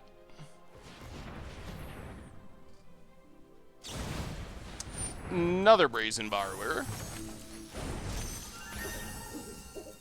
Well, Ilharg.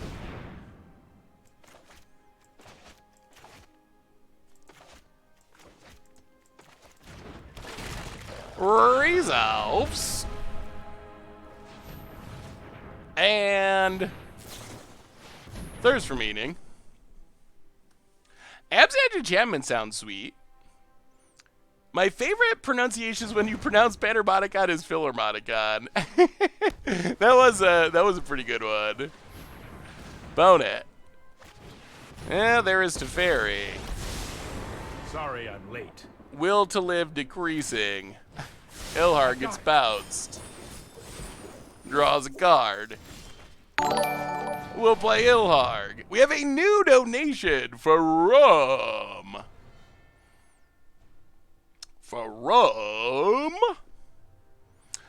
Dan Wildfire. Thassa's intervention. Good enough for me. You got us. $2 donation. Need to pick 2 from Kraven Regna, Aristocrats. Kiker, Niv-Mizzet, Perud, Spellslinger, Bolus's Struggle, Snuggle, or Rakdos Goad Tribal. Ew. That is tough. Jeez. That is a good list of decks, Doug. Thank you for the donation, by the way. I don't know what to suggest. I like Niv-Mizzet, but I like 5-color decks. Alright. We'll give it one more. Okay, let's look at this deck real quick before we move on. We'll give it one more shot. How do we make it more consistent? In all fairness, even if we didn't have the control matchup, that hand wasn't really doing anything. We had an Ilharg. It wasn't really doing anything super powerful. The consistency issue is still there, and I don't know how to fix it. I mean, it doesn't have to be mono red, no. Uh-oh. Is Arena dead? Whoa, all right. So Arena dead. Well, I guess it is a good time to remind you that our sponsor tonight is Card Kingdom. And if you need some Magic the Gathering cards, you can get them over at cardkingdom.com. They got Theros Beyond Death and everything else you need. So thank you to Card Kingdom for supporting the show. And now let's see if Arena returns. The desktop improved. It is improving.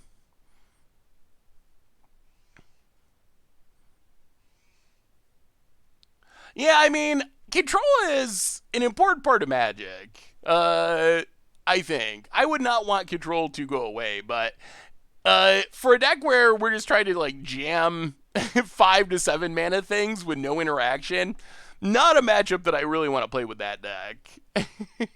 Like, I think we beat control basically 0% of the time with that deck. Like, all of our interaction is just random removal spells for creature decks. We're trying to just, like, cast 5 to 7 mana stuff. I think that deck's probably, like, very close to 0, especially in best of 1 against control. You did miss Gary, although if you did want to see any of the decks that you missed, you might find them on the replay going up tomorrow-ish. I don't know about Rhythm of the Wilds. Like, we already have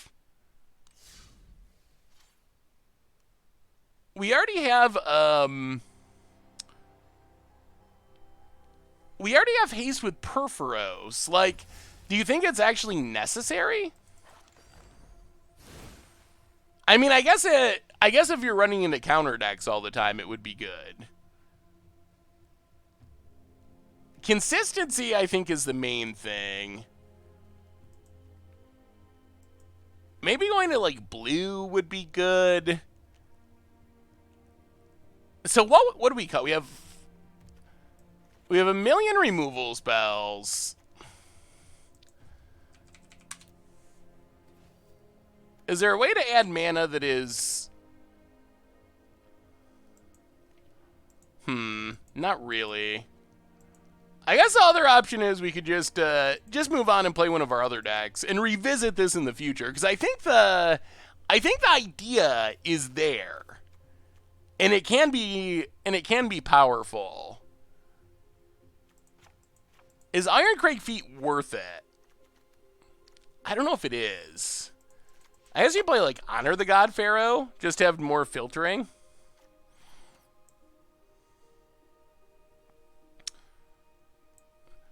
What would Gruul add though?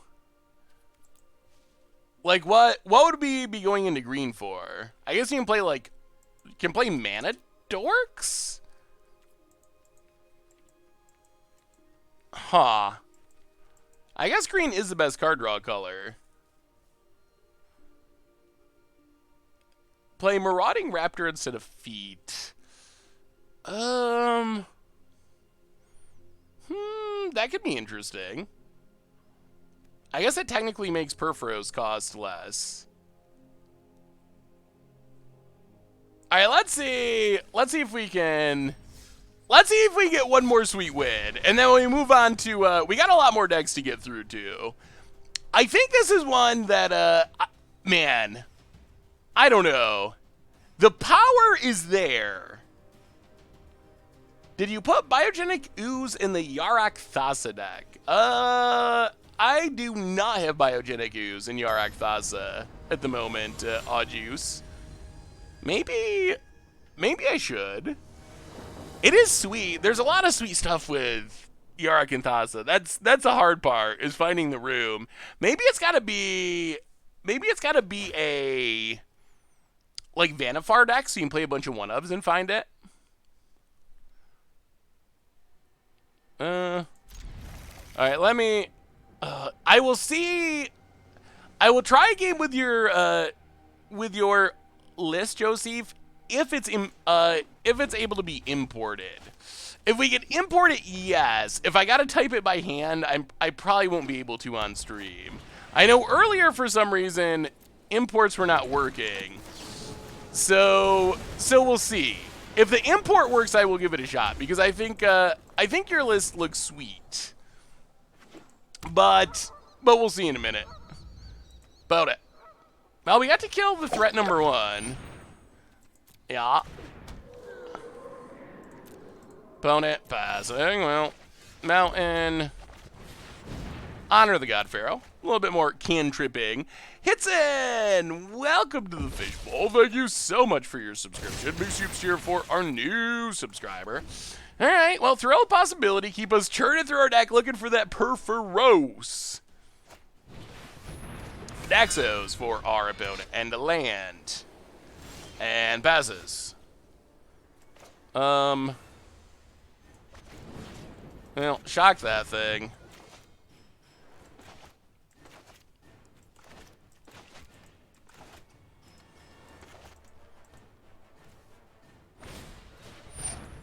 Oh, interesting. Okay.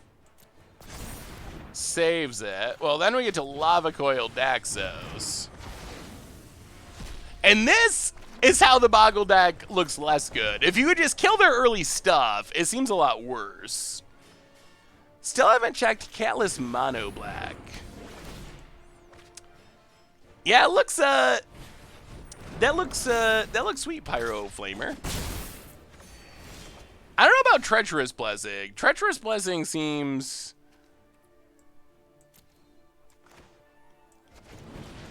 like it has a lot of potential to accidentally kill you. Because there isn't really a way to sacrifice it, right? Well, Thrill, discard Thrill. More removal. Get it, hit our opponent. Any chance for you to go on game nights in the future? Maybe you and Vince. Oh, I mean, definitely possible. That would be sweet. All right, another Daxos. And Sentinel's Eyes return. Yeah, I'll keep killing things. That Sentinel's Eyes might be good. Keeps coming back for 1 mana. Well, I guess we're just going to get to the point where we're hard casting this terror. This is as slow and painful as it could be, but we're doing it. Have I ever actually been angry on stream? No, I don't think really. Not like angry. SRAM deck and Pioneer, Shadow Sphere, I think is a big one. That one is very much at the top of my list. All right, I think we got to do this first. Sweep the board. Then we just play a Sad Terror. I mean, it's still a 5/5 double strike. That'll still kill our opponent eventually. Sure. Run it out there. Go theme decks go.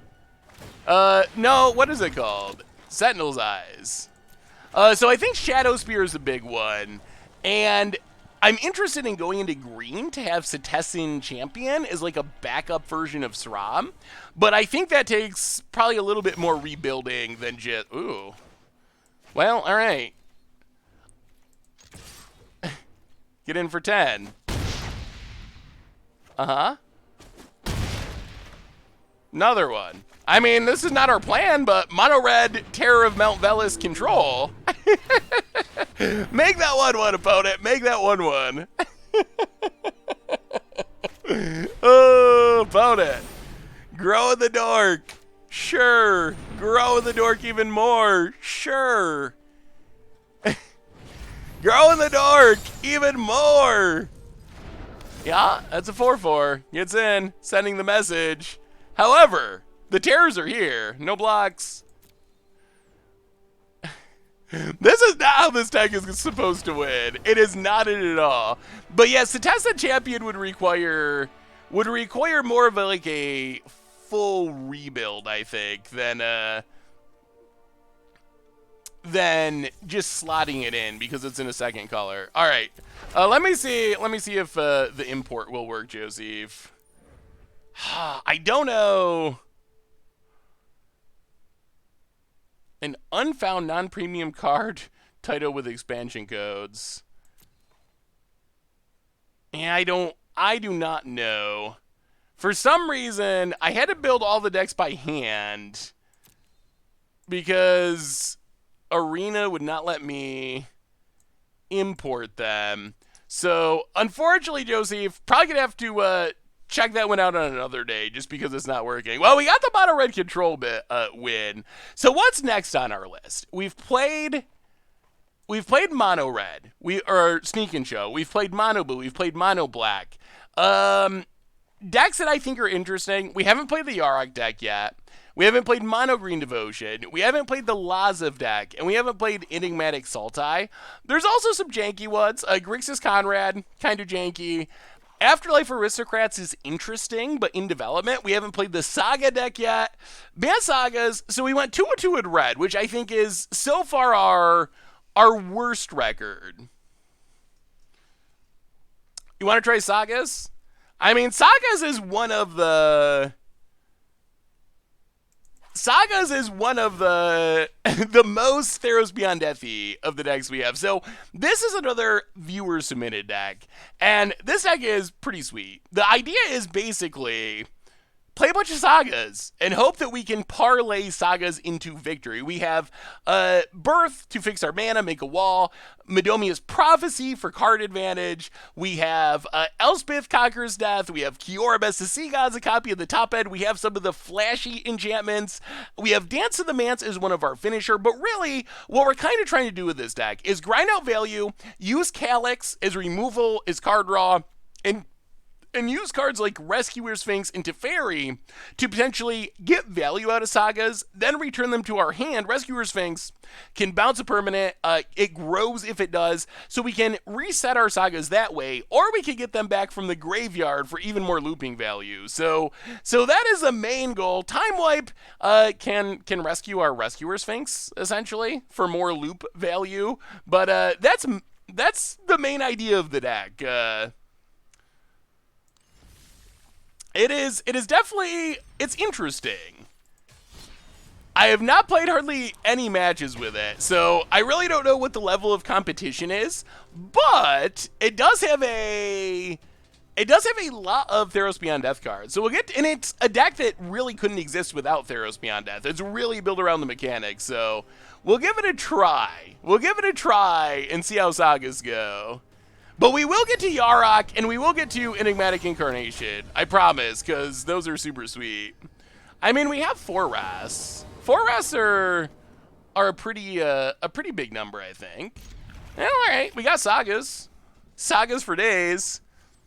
I really like Omen of the Sea. I think this card is actually pretty good in Standard. Even, like, apart from adding Devotion to the battlefield, which is relevant, like, it's like 1 more mana for a Preordain, and that's not bad. So I kind of feel like Omen of the Sea is gonna maybe see a lot of play. Grab an island.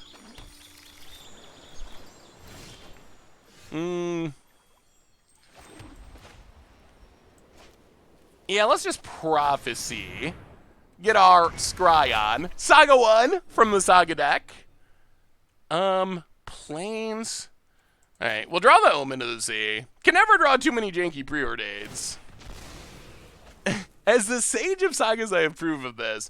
This is the perfect deck for you. Sage Saga. Bonnet. So we will name Omen of the Sea.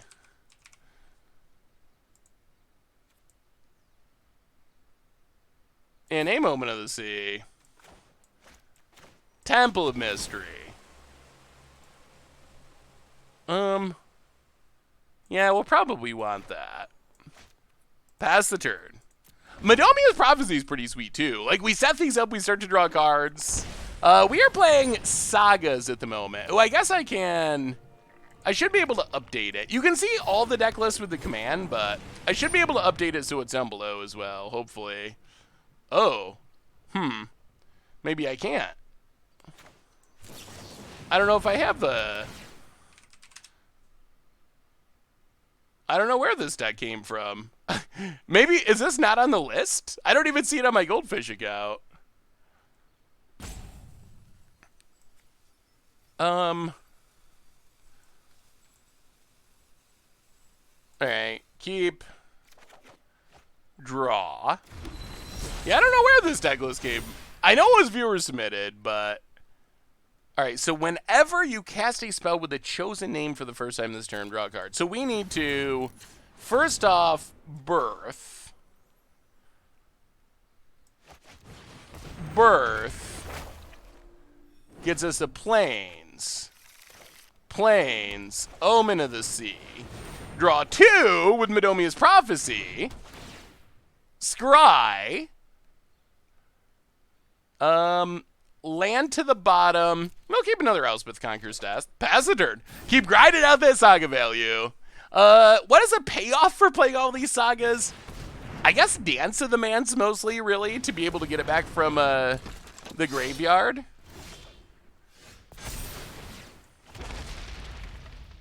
Alright, we're drawing Teferi. Opponent's drawing Breeding Pool.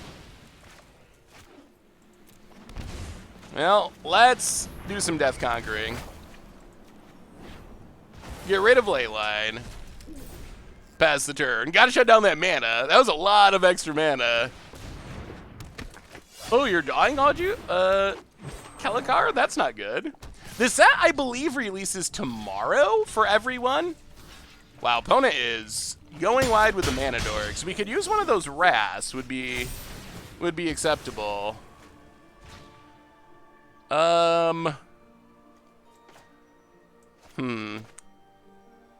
Play Teferi. If you show remorse, I'll show restraint. Bounce Champion. Draw a card.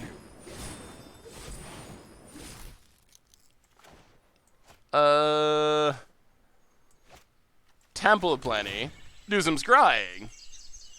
Oh, there. All right, there's a Time Wipe. Time Wipe is helpful. Play Prophecy. Keep both. All right, now I like where we're at with the Wrath incoming. Oh, what did I miss? Did I miss something? Did I miss something important in chat? Opponent. Yes, please kill our Teferi. We will block. Teferi dying is good, because then we can get it back with this Elspeth. We drop to 16. Elspeth. We will choose Rescuer Sphinx. I'm known for my excellent timing. Loyalty. Take up to Fairy. Don't worry, I got this. Birth. This is kind of working. Like, our Saga deck is kind of working. Can you imagine if we ever draw Dance, what's going to happen? Like, Dance is going to be insane. Oh, I very much am Poopy Pie Cat. It seems like a really fun set. So far, so good. Well, blow it all up. Champion returns. Trigger. So Rescuer Sphinx. Draw. Oh, there's Calyx. Calyx has been found. Pick up Prophecy. Bounce to Tessa Champion. Calyx number 2. Play Calyx. Start ticking it up. We found our new Planeswalker. I am born of Nyx, child of the stars. And the deck is going off. Maybe this deck is actually sweet. Oh, this deck is actually doing things at the moment. Because we can just get up to 7, and getting back all of our Sagas is going to be very powerful. And opponent's done. Whoa. The new lands are not on Arena yet, so we can't. That actually felt really good. Huh. That was definitely sweet. I wish I had the list. I believe it was from like half someone sent it to me. But I thought I put all the lists on the chart, but I must not have. Well, that went pretty sweet. Sagas are cool. Alright. Ooh, we got our Dance this time too. Huey again. Last time we played Huey just absolutely stomped us. And we have tap lands for days here. Do you think this deck can work in best of 3? I mean, I would assume so. There's nothing best of 1 specific about it, really. All of the decks that we're playing today, I don't think any of them, maybe the Mono Red Sneak Attack one would do the worst out of the bunch, but I don't think any of them are specifically decks that are built for best of 1. We're only playing best of 1 because that's the only option. Yeah, maybe Huey just like broke the format because we got absolutely just like smacked last time. Fabled Passage, Crack It, Island, Prophecy.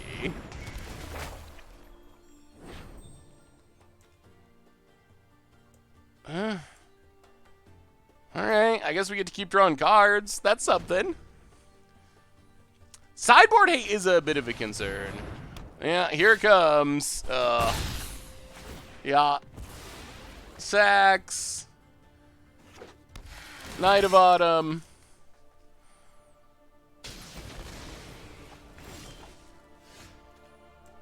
That's not good for us. So we can play Teferi. I know. Bounce Incarnation. Might be a bad idea. Play the land. Can we just like not beat this deck? What is Elite play in Squeezemo? Opponent gets in. Yeah, Huey's deck does look super good. So the second time we've run into it, and the second time it has looked very good. Incarnation returns. Land. Alright. Saxodryad. Archon of Sun's Grace.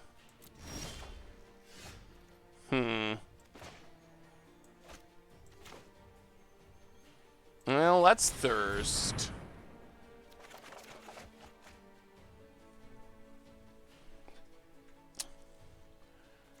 Ugh. So this is gonna let us start answering stuff, but not in the super near future. We might just be answering stuff too slowly. Pass the turn. Archon out. Man, maybe Enigmatic Incarnation is just really good.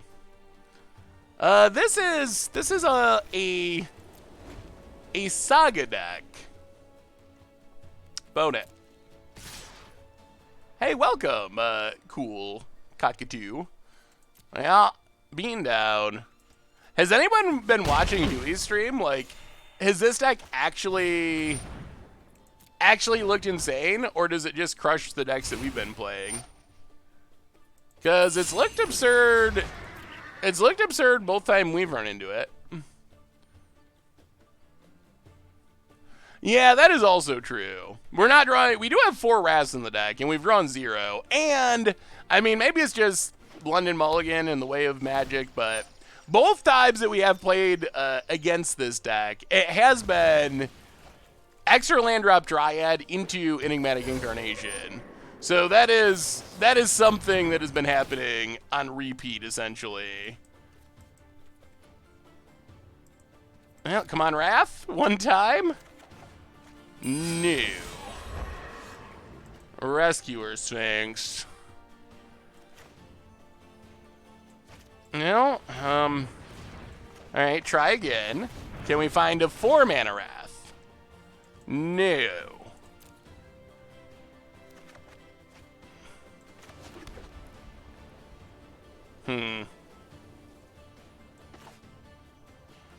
Well, I guess we're just dead. Trust me. You'll thank me later. Let's try this. Alright, pass the turn. I mean, we're technically not dead yet. Ugh. We have a lot of rats in the deck, but none in the top half, apparently. They're all hanging out in the bottom. Hey, see ya, Taylor Jones. Thanks for hanging out. Opponent, plays land untapped. Agent of Treachery. Sure. And we will scoop it up. Well. Alright. I mean, this deck that Huey's playing has looked really good. Mono Blue Devotion is probably the sweetest. I don't think you can play more than 4 main deck Wraths. 4 is a good number, especially when, like, half of our deck draws a card. So I feel like we had enough Wraths there. Even if we top decked a Time Wipe, I don't think there's any way we actually can win from there. All right, let's try another spin with Sagas. All right, we'll try it. I don't know about Mystic Sanctuary in this deck. I don't know if it's actually very good. Leyline of Anticipation, interesting.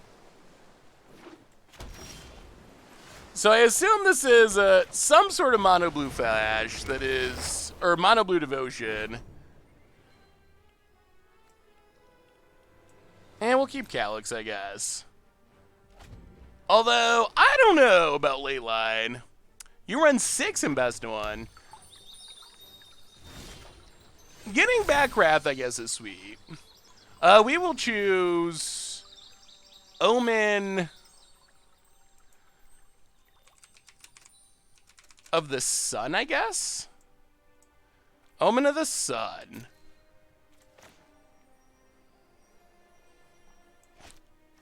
Play Hallowed Fountain. Pass the turn.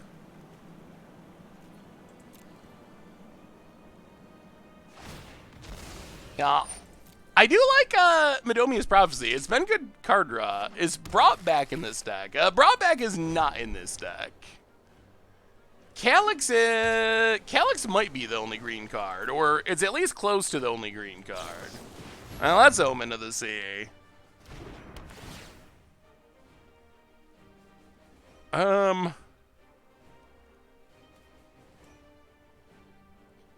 Sure.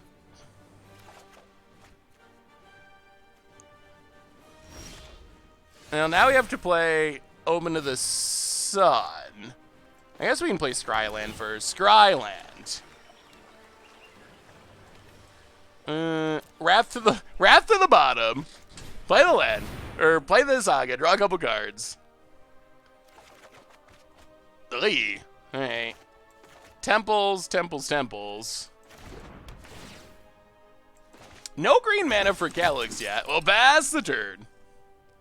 Yeah, green mana's a pinch at the moment. Gross Spiral. I saw an Orzhov enchantment aggro deck that looked really sweet earlier. Ooh, that sounds interesting, Sir Urksy.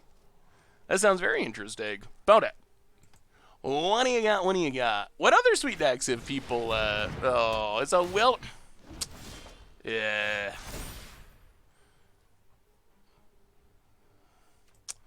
Wilderness Reclamation, eh?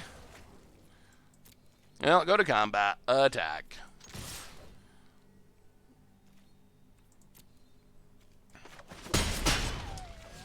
Well, that's annoying. Teferi.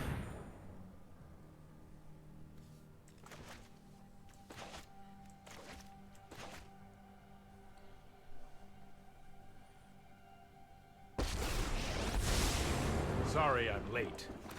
Bounce Wilderness That's Reclamation. more like it. Plains. Birth of Melitus. Get a Plains. Well, Teferi does stop these shenanigans, so that's a good thing at least. I don't know what our opponent's deck's doing. I guess Quench is something we probably should have played around. Opponent passes. Make a wall. Now let's scry. Yeah, we'll keep Rescuer Sphinx. Take up Teferi. Here we go.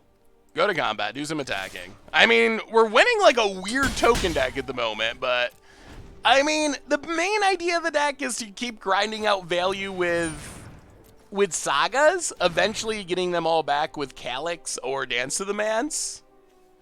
Well, opponent scoops it up. All right. We'll go one more. We'll go one more Sagas. What are we with Sagas? 2-1. So we're not doing bad. Let's try one more, and then we'll move on. We still have not played Euro. We still have a couple other Euro decks we got to get to. And we have not played Yarak yet, either. Yeah, Leyline, good against that. Birth has not been especially impressive. I think it's one of the worst of the bunch.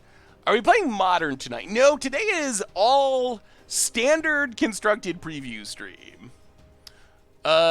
Since we have access to all the cards. So yeah, this is all standard tonight. Tomorrow will probably be... Oh, Jim Davis. All right, this should be fun. Are we getting Goblined? Tomorrow will probably be a pre-release stream. Like pre-release sealed to get ready for pre-release this weekend. We did not play Grixis Karaxa either. So after this, we'll start moving through the rest of those decks. That's when people asked about... want to play the viewer-submitted Incarnation deck, and want to play the Yarak deck. Those are at the top of my list. Next week, maybe, C. Thompson. I don't actually plan it ahead. I think we played Modern for yesterday's stream, but we'll see... We'll see, since we're just getting the new set release, it'll probably be more standard than normal over the next couple weeks. But Modern and Pioneer will still sneak into. Yes, we were playing Nyx Lotus earlier. I think Nyx Lotus has been one of, if not the most impressive card that we've played with today. It's so good. Have you heard of Saurophod Slivers? I have. It sounds like it could be a funny like against odds episode. Land. I don't think we want either of those. Bottom. Oh. This Omen of the Sun might actually be a blowout here. Forest. Come on, Omen of the Sun. Catch it by surprise. Oh, man.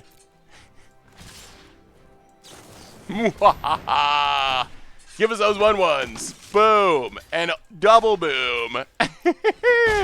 No one expects Omen of the Sun. No one. Nimion, welcome to the Fishbowl. Thank you so much for your subscription. Big soups cheer for our new subscriber. Yeah, I think that Nyx Lotus is busted.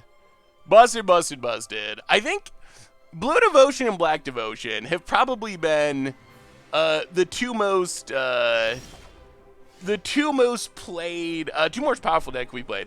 I built the decks that have been on the list for 7 months. If you want to play it, please let me know, and I can give you some pointers in my list and the reason for any of the cards I do. Yeah, that would be awesome, C. Thompson. It's definitely something that I would like to try out at some point. So, yeah, maybe like send me an email or something, and we connect that way, because it'll probably be a little bit because we're having a set release, but it's definitely something that I would like to do a stream of or something, because it's a really cool idea. Dylan Hunter for this 7th month. Welcome to the Fishbowl. Thank you so much for your subscription. Big soups here for our new subscriber. Well, let's play our newest Planeswalker, Calyx. Tick it up. Ooh, Elspeth Conqueror's Death is good. The Sagas are coming for ya. Can you stop the Calyx? I wonder how good Calyx is going to be. Hey, welcome, Lemon of Rye. Good to have you. Yeah, we haven't played White Devotion, like, at all. Ooh, Temoret going to start calling the deads. The deadies. Yeah. Well, oh man, another Elspeth Conqueror's Death. And another, we're just going to play Elspeth Conqueror's Death until our opponent loses. Yoink. See you later. Temoret. Heliod is a $30 card. It's, yeah, like 20 to 30. There is an expected value article going out this weekend where we talk about all the price stuff too. Yeah, I think Red Devotion is going to be, well, probably is the weakest Devotion color in Standard. That's my feeling, at least. What do you got, Jim? Hateful Eidolon. This is a pretty cool uncommon. Ooh, Citizen Champion.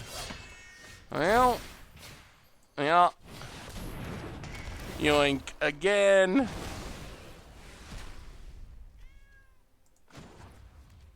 We actually would like Calyx to die, but not that easy. Not that easy to kill a Calyx. And now we can reanimate it, but... Yeah, Red Devotion is probably the worst of the Devotion colors. Although, Red is also most likely to have big X spells, so maybe it can take advantage of, like, Nyx Lotus pretty well. Yeah, Jim is, like, going out of his way to not let us get this Calyx off the battlefield. We might have to just Legend Rule our Calyx here, actually. Champion returns. Hateful Eidolon.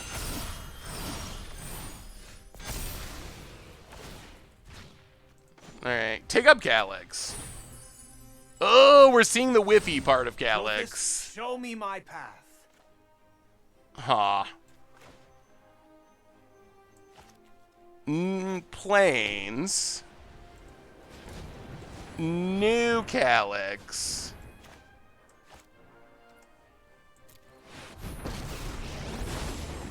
Petty gods, foolish mortals have unbalanced our world. Get rid of Champion. Destiny draws me, cannot escape the Birth. Plains. Yeah, there is a pretty good whiff rate with Calyx. I don't know. Like, Calyx, it's hard to get enough enchantments to make the +1 consistent. I think that's the biggest issue. I wish that the +1 was enchantment or land, kind of like Vivian Reed. I think that would go a long way towards improving it. Ooh, Rankle. Ew. Alright.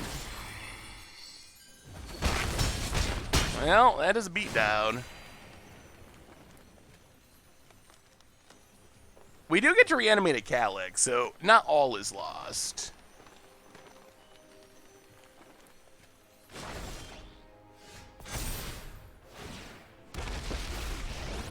I am born of Nyx. Yeah, Child of the loyalty, stars. keep the new one.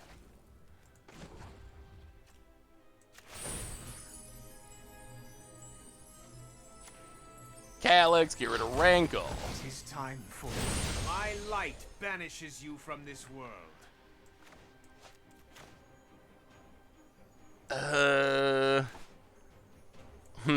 Now what? Play the plains. To Fairy. We really just want to find a dance. If we can find a dance, I think we can win. Bounce Omen of the Sea.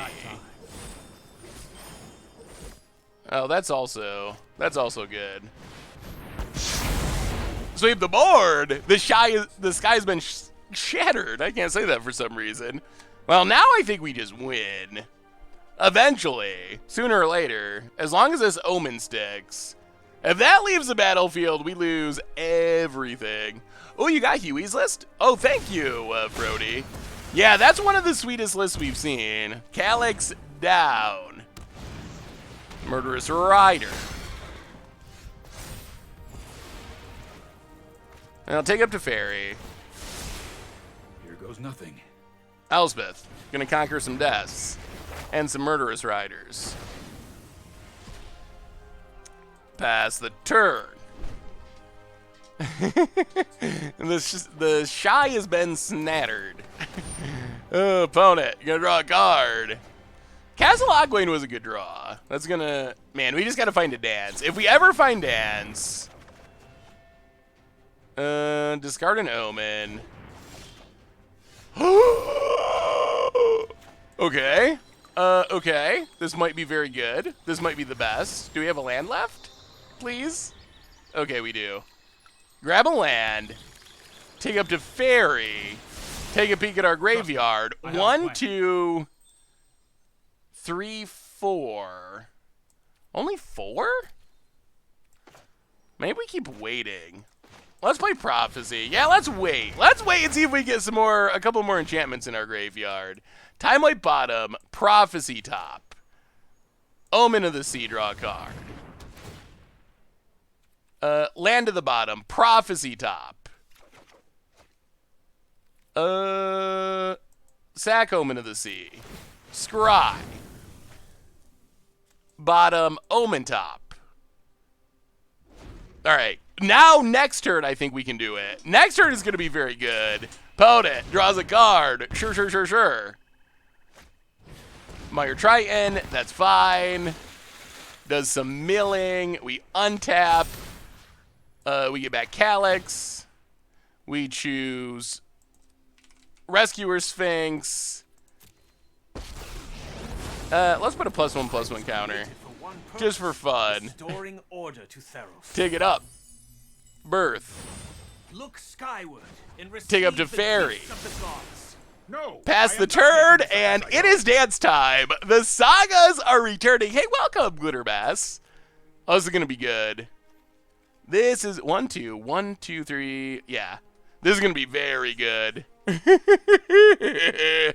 Oh, good to have you, Glitter Boss. All right. Mantle. Sure.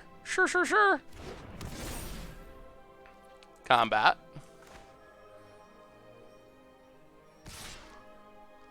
So 4, 5, 6, 7. 1, 2, 3, 4, 5, 6. Elspeth going to conquer a few deaths, and then some, and that's Sagas. Yes. And good game. Saga's doing its thing, and all right, that deck felt interesting. It didn't feel bad, and that was a pretty good ending, at least. All right, next deck. We got to plow through some more. What was next on our list? We are going to do Thassa Yarakamana God. So this is our first look at Euro, and basically, It's a pretty typical Yarok deck. We got Yaroks, we got a million enter the battlefield triggers. Cavalier of Thorns stocks our graveyard for Euro, Risen Reef draws us card, ramp in the early game, Agent of Treacheries to come back with Blood Forebodes, and work with Thassa. So basically, ramp, Euro, graveyard being filled by Cavalier of Thorns, yoink yoink with Agent of Treacheries, Thassa to top it all off with Blink mode, and Yarok to throw it into overdrive. So if you've seen me play Yarok before, I mean, you know where this is heading. Value. Card draw. and hope that it works. I have to say, overall, our decks have done pretty well. I feel like all of our decks have had at least a slightly winning record. What do you think the best deck we've played so far is?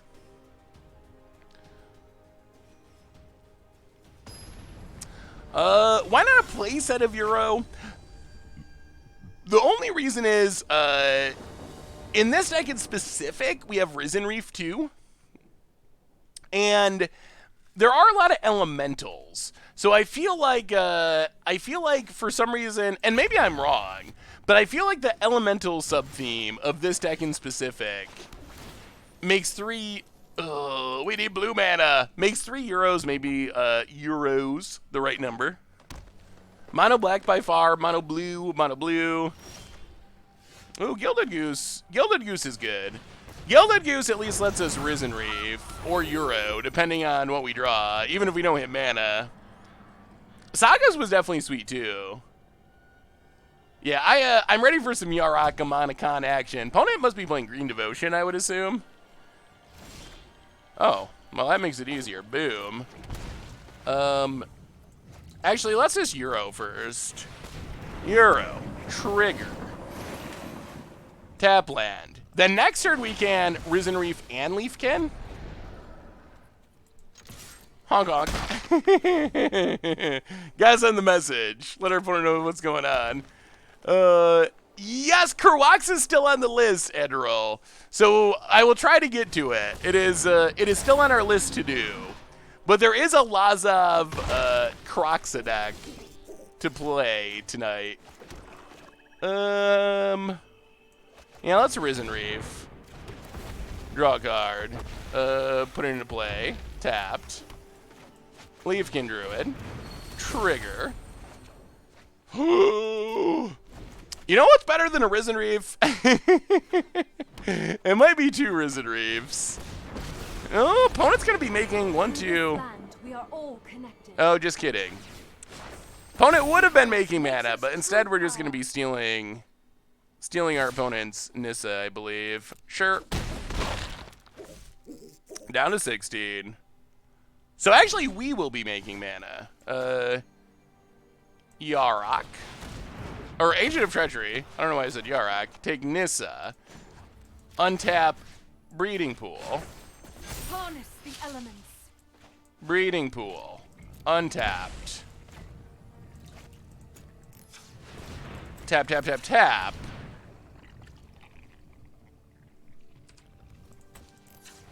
Risen Reef. Trigger a time or 2. Land, yes. And this is what these oh, and there's a Yarok. Alright. That Yarok should put it away next turn. Oh my goodness. Alright about it. You need something really good. Yarok double trigger Euro. Oh man. This is what I've been dreaming about from when I've seen Euro printed. This is it. This is the dream. Do you think that we could see some new Atogs in standard sets? I mean, I don't think it's impossible. It's been a while, but no, man, I love this style of deck. Paradise Druid. That is a good fair magic card. Opponent. Passing. Oh, opponent. I almost feel a little bad about this. This turn's gonna be so insane. Alright, so we will play Yarok. 4 triggers. Yeah.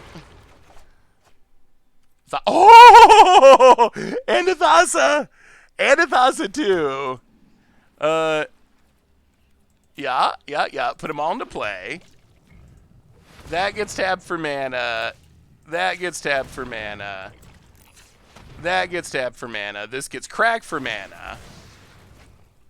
Oh, we're going off. We might need a way to not mill ourselves out, actually. That's kind of a concern at the moment. Cavalier of Thorns. Oh! Yeah, give us that land. Thank you. Another Cavalier of Thorns. Murderous Rider, just in case. Paradise Druid, certainly. We will take a island. Mill some cards. We will take a breeding pool. We will pay life. We will float for mana. We will untap our land. The land shall conquer you. We will escape Euro. One, oh my god, we're going off. 1, 2, 3, 4, 5. Exile them. Gain back some of that life. How many cards are in our deck? Opponents played 6 lands. Look at what we're doing. Land, put it into play. Thank you. Gain back that life. Double scry. We don't need another Euro at the moment. Still going, still going. Watery Grave. Yeah, we'll draw that so we can put it into play.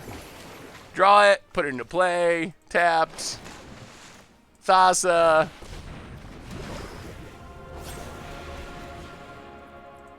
End step. No attacks. End of turn. Blink Agent of Treachery. It returns to play. Double triggers.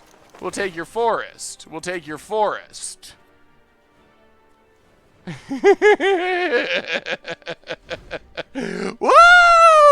It is. It is Yarok time. We finally got to Yarok. It took us a bunch of decks, but we are here. We have made it. Opponent's still fighting the good fight. We still have 21 cards. That was a decent turn, I would say. Not bad. Not bad. Opponent, a little sad crosses, sure. That's something we can steal. Josh Kiel, welcome to the Fishbowl. I'm surprised there isn't opponent hasn't scooped. Welcome to the Fishbowl. Thank you so much for your subscription. Big soups here for our new subscribers. So we untap. We draw a forest. We play a forest. We, win? I think we win. So, float mana, untap. Rise, my elemental friend. Thassa, tap you. Thassa, tap you. And we'll just be nice. We'll just be nice. Do a little attack. Gain some life with Euro. And that's a good game. That was a very good game for Yarok. Oh, life is good in Yarok land. It does kind of feel like we're playing a different format sometimes. Oh, well, yeah, that's what Yarok can do when when it gets going. Let's do that another time before we go to another deck. I feel like Simic Thassa's Oracle is going to be better than against odds based on that game. Maybe it'll just be super easy to actually draw through our entire deck. Like maybe that'll be a legitimate win condition.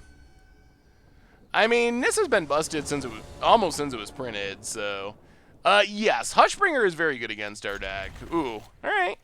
I mean, we got a Yarok, so we will not complain about this hand. Are we up against... Oh, I thought it was Canister, but I don't think it actually is Canister. Overgrown Tomb. Paradise Druid. Get in there. We haven't played Mill at all. Yeah, Biogenic Ooze is definitely a good creature to play in this style of deck for sure. Well, get in, hit ya. Pass the turn. 1, 2, 3, 4, 5, 6. So we're a land away from yoinking or attempting to. Man, a Wrath here would be very sad. That would not be great. Grab an island. Ugh. Alright, get in. Pass the turn. Ugh. No wrath. No wrath. No wrath. No wrath. Please. All right. No wrath yet. Make a food. Untap. Yeah, we're gonna go for it. If they got a counter, they got a counter. Make them counter it. Yeah, it is weird seeing ally temples. Although I like that it. Of course, our opponent does have a counter. Boo! Why is it with so many people playing blue-white control? Good lord! Holy gift subs! Josh Kill handing out a ridiculous 20 gift subs. Thank you so much. Going to Terrace, Spided Roll, Mew Hunt, Anthony Darrow, Izum, Matt Miller, French Fry, Demergal, Toady, Superlow, Raptor Wrangler, Sunbird, Island Mango, Scummy, Ziggy Oka, Dr. Steve, Ditload, Moondoggy, No Good in Toriko. Welcome y'all to the Fishbowl. Thank you so much for your subs and your gift subs. Thanks to... Oh, come on. Please, no more counters. Thanks to Josh Cal. Big soups here for you, and thank you so much, Josh.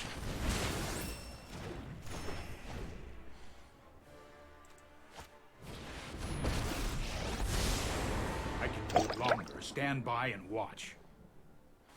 Oh, I've done the hero thing before.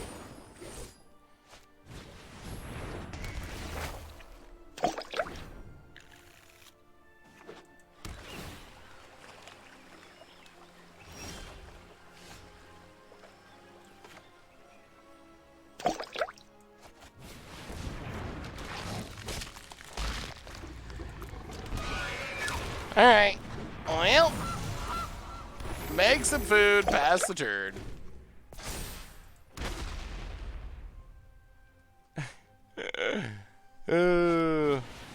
Banishing Light.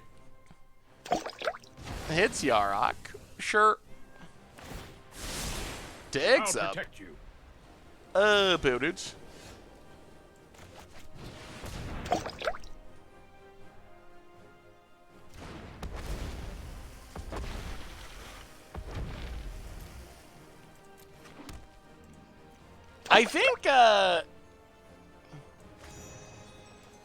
I think I find control more annoying during the preview stream.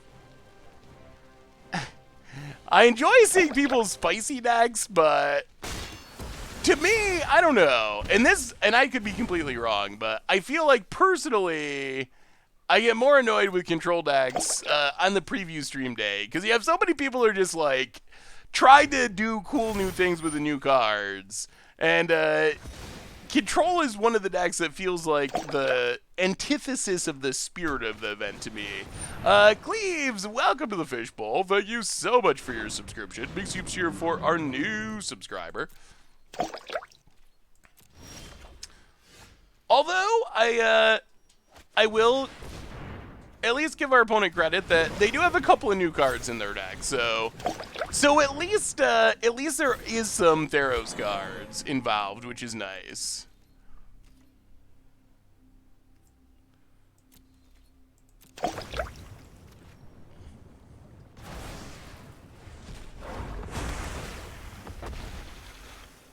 Well, do some Risen Reefing. Opponent draws a card. We might just die to some amount of card draw and Dream Trawler here. Opponent getting in.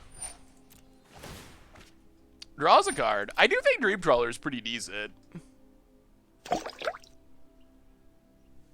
Yeah, I actually feel the same way about Mono Red for the most part. I don't think it's so much control, but that fun police style decks that don't really have a strong reliance on the new set. I said that about Mono Red in the past too. I kind of feel the same way about that. There are 3 Thasas in the deck. Opponent does a bit of Teferi bouncing. Yeah. Grows the Dream Trawler, so I assume this means Thassa will be getting countered on its way back down.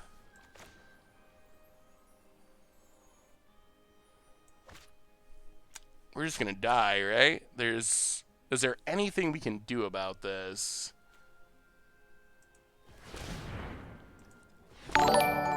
Well,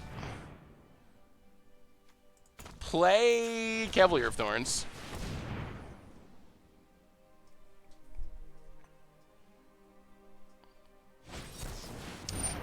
There's the Absorb. Yeah.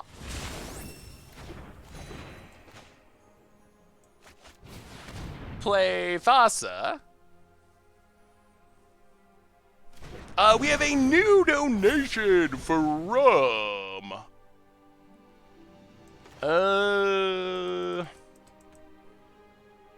Yeah, that should be game. Pass the turn. From Josh Gale, $10 donation. I'm obsessed with your deck building playthroughs and deck decks. Love how accurately you narrate things. Thanks for the contest. Scoops here, scoops here, scoops here. Well, Josh Kell, thank you so much for the donation and for all the gift subs. I definitely very much appreciate it. Thank you, thank you, thank you. And the kind words as well.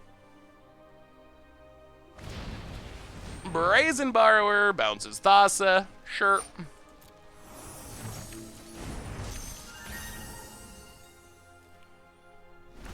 Opponent untaps, draws a card. Yeah, Dream Trawler's good. Goes to combat.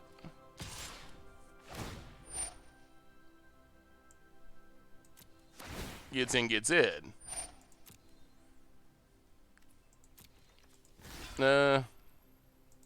Sure. Have you started making Aristocrats deck you have talked about? A little bit.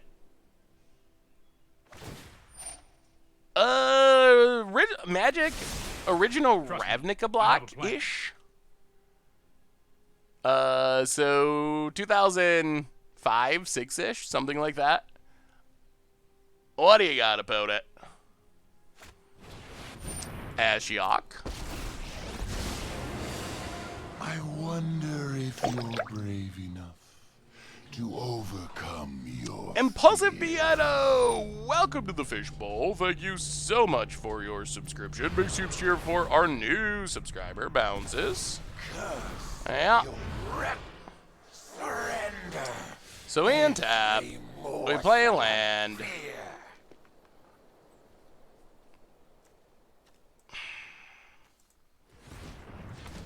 Risen Reef.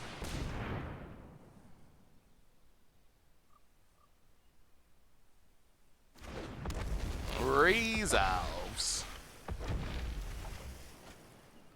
Yup. Sure.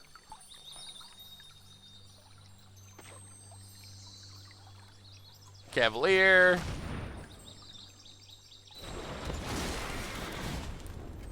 Get some triggers. Opponent has Time Wipe, and we scoop it up. Yeah. Alright. Well, let's give this deck another shot. I also think part of my distaste for...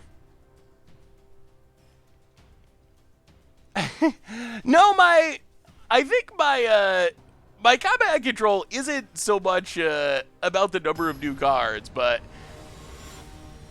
I feel like oh, we're just like literally dead, right?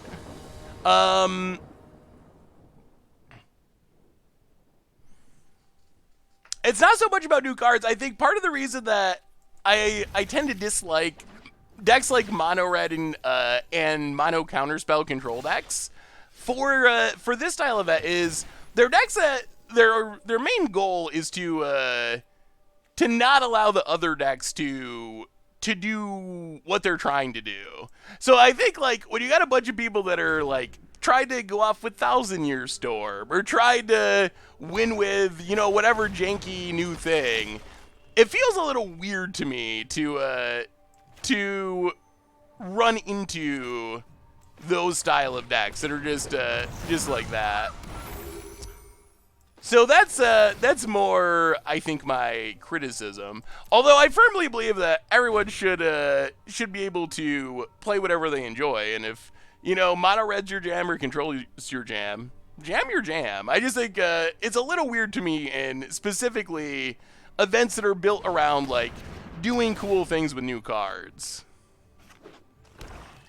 Yeah, I think that was the word that I use. That's kind of my feeling on it. Because I certainly don't have anything against playing like control or mono red. I enjoy 8-whacking people, and I actually enjoy playing control decks, but I personally, that wouldn't be the style that I would especially enjoy playing for a event like this. Is Jim playing the same deck? Maybe we didn't get to see what his deck was doing before. Yeah, all the deck lists are available. There's a doc with all of them.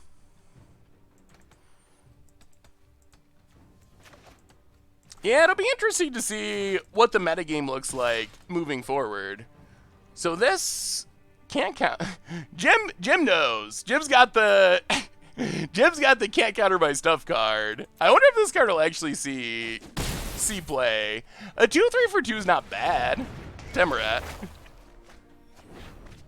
Protein Thaumaturge. I don't know how you make a deck out of Protein Thaumaturge. To me, it mostly looks kind of like a really hard to use clone. But maybe there's something there that I'm missing. I'll get our Risen Reef trigger. Paradise Druid. We are down to 12. That is not a very high life total. Play the land. No attacks past the turn.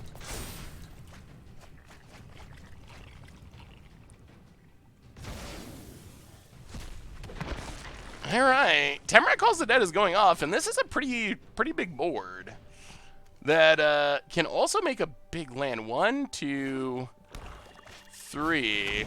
Ooh! I think we might be seeing Jim's revenge. Attacks.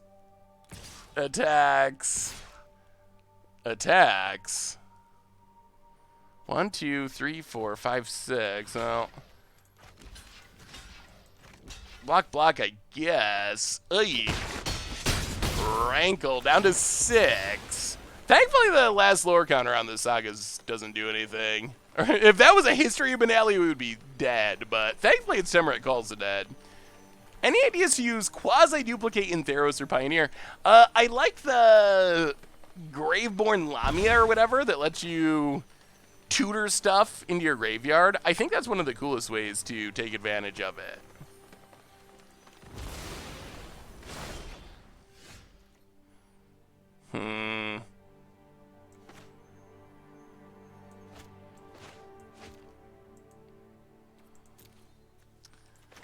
Ooh, I don't think this is gonna work.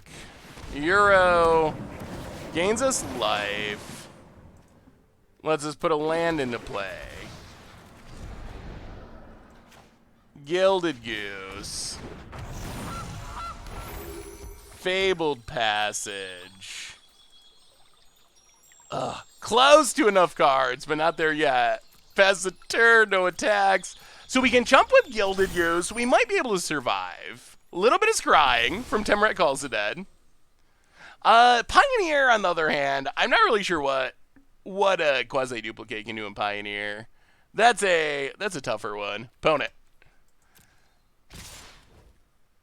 As far as like building a competitive deck around it in Pioneer, I mean, I think you build like fun decks with it in pretty much any format. But now, Fabled Passage, grab an island.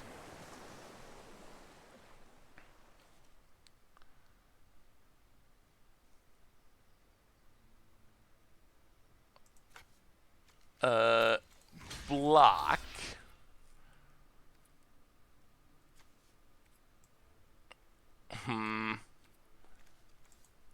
One, two. All right. We'll block with the goose. Drop to 4. We're not dead on board, right? Champion. Oh, Saga Food. We get to yoink something. Ugh. The Rankle. Rankle is still a good card. A good scary card. Goose was summoning sick. Ooh, that's interesting. That might help.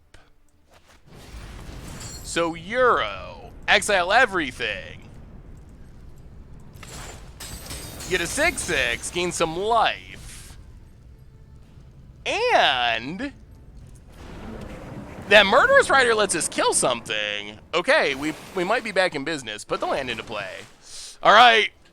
Maybe Jim is not going to get his revenge. We're back in it. We're back in it. 1, 2, 3, 4. Okay. Okay. Hold down the fort, Euro. Ooh, Murderous Rider. Okay. Well, there goes Euro. Yeah. Ugh. Ooh, gonna be super close. We needed that Euro to hold down the fort. Opponent, what do you got? Is it actually time to go Destiny spinning? I think we have to kill Rankle. What do you got, opponent? What do you think of a Dance Pioneer Saga deck? Get access to history and the like. We've played a couple of, like, Doom Fortoldi style decks like that, and they seem like they have some amount of potential at least. Well, let's murder Rankle.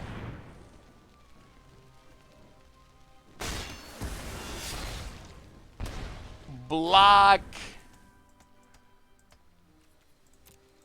Citizen Champion. Gain some life. 1, 2, 3, 4, 5, 6, 7. Yeah. Down to 7. And oh, that's not bad though. Agent of Treachery. Yoik Rankle. Murderous Rider. Land.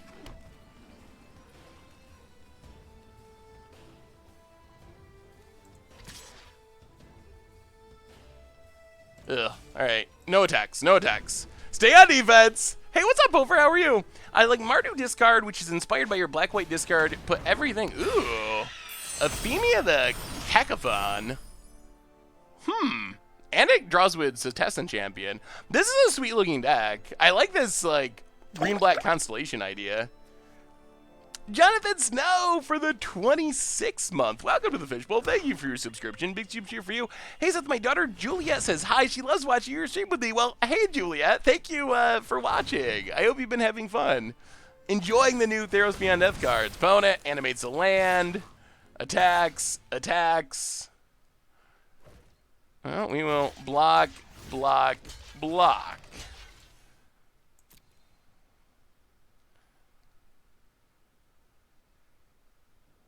Kill some stuff. Gain some life. Are we going to win this game? It kind of feels like we might, Apes of Wrath. It's actually getting there. I mean, we already escaped Euro once. And we haven't drawn a Cavalier. Alright, here comes a zombie. Ugh, another land.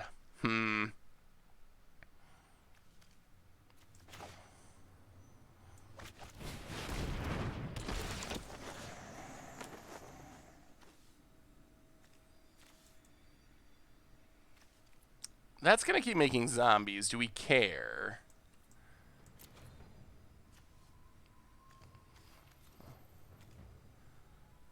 Yeah, let's take Champion. Ugh. No attacks. Pass the turn. Our graveyard's empty. We need to hit a Cavalier. Cavalier, Cavalier, Cavalier. That's what we need. Opponent gets in. It's a 7. And Mire Triton. Sure. Mills gains life. Plays a land. Show us a Cavalier to get our Ura going. Thassa would also be absurd. Yeah, the board keeps growing. Thassa would be great too.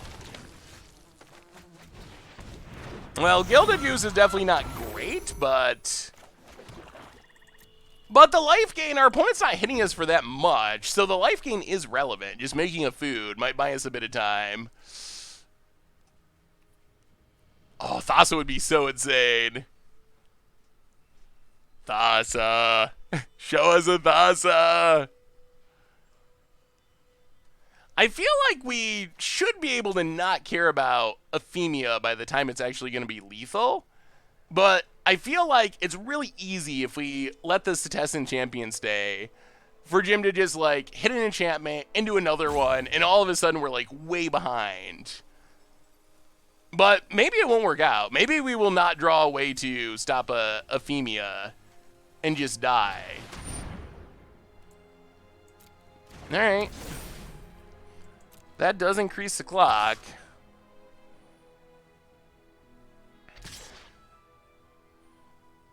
Tag a deck.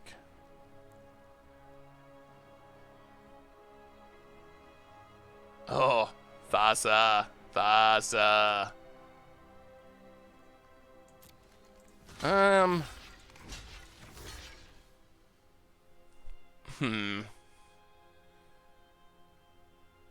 Yeah, I think we gotta block now. Block, block. Stuff dies. Cards go in the graveyard. Hey, what's up, Bearbat? How are you? Well, crack the food. Come on, deck. Come on, deck. Show us that Thassa. Show us that Thassa or Cavalier. Either one. Alright, Yarok. Well, Yarok means if we draw Thassa or Cavalier, things get even better. But we're running out of time. Next turn's got to be the turn. Next turn's got to be the turn. Come on. Come on, deck. It also means we're stable on the ground. We're not going to die this turn. Yeah. Alright, this is it. This is it. If we can get back Euro, it's insane. Come on, deck. Yeah. This is the turn. Can we draw it? Can we draw something? Nope. Alright. Alright. Ooh, good game. Oh, the max fizzle. Psychosmurf for the 39 months. Sad that Underworld Orb deck never really got to see the light of day, but was glad to get it featured again. It makes me want to revisit the Spellweaver Petition budget deck you showcased way back in 2017. Yeah, the Underworld Orb deck is a cool idea, but it definitely gets a lot worse without having Mox Opal for sure. All right, so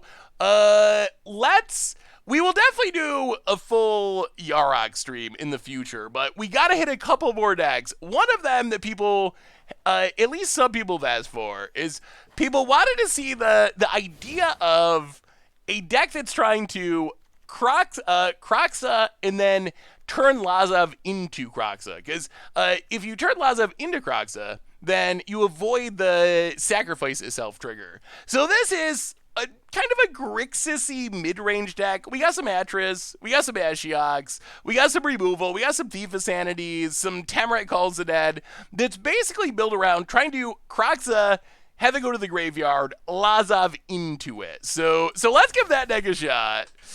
We've got through a decent amount. Mono Green Devotion, I will try to sneak in Mono Green Devotion as well. The other deck that I think is really sweet is Enigmatic Sultai, but maybe we've seen other people playing Enigmatic, whatever the name of it is. So maybe we just do a whole stream of like the build Huey was playing or something, because that looked really sweet to the point where it would probably be worth investigating with a full stream. Let me take a peek, Thingam. Naya Enchantments. Ew.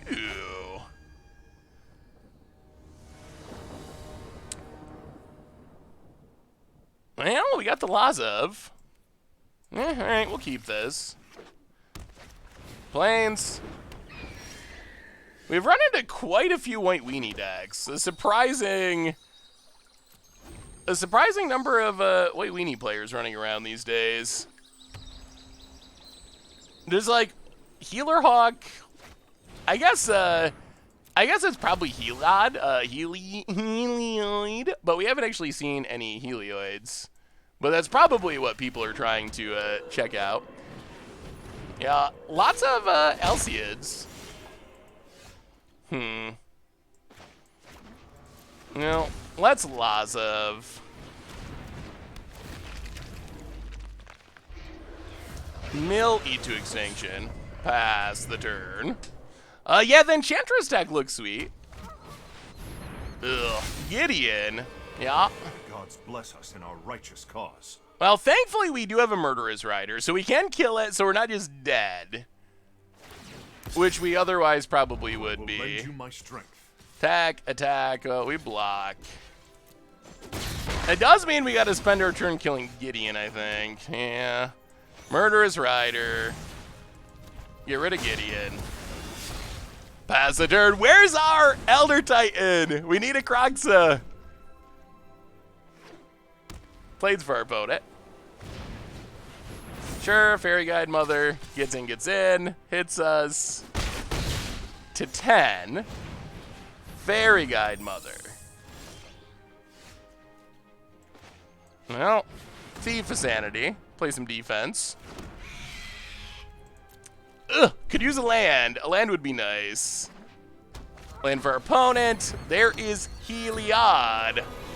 Alright, alright.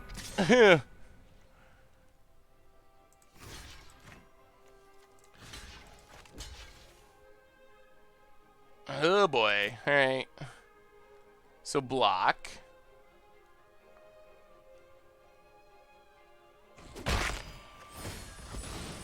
Heliod. Counter on the Guide Mother.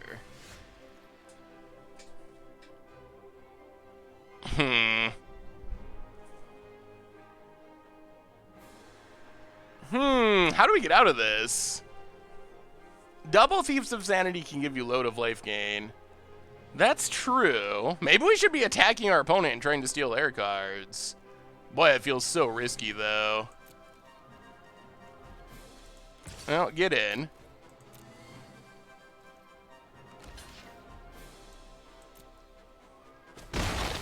Trades.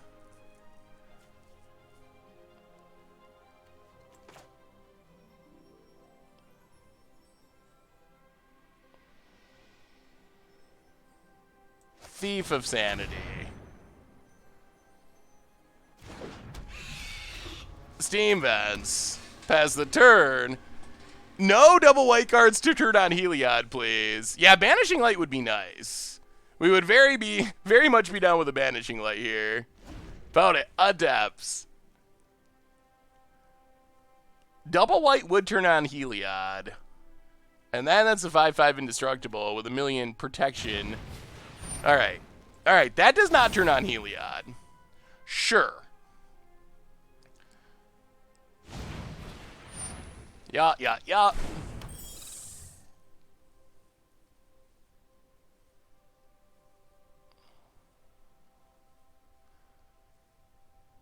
Opponent.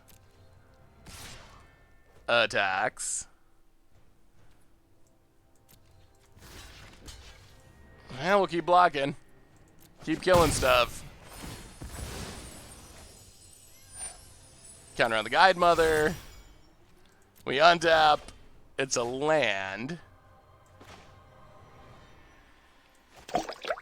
Alright. Adria's MTG gets mothing for the 11th month. Welcome to the Fishbowl. Thank you so much for your subscription. Big soups here for our new subscriber.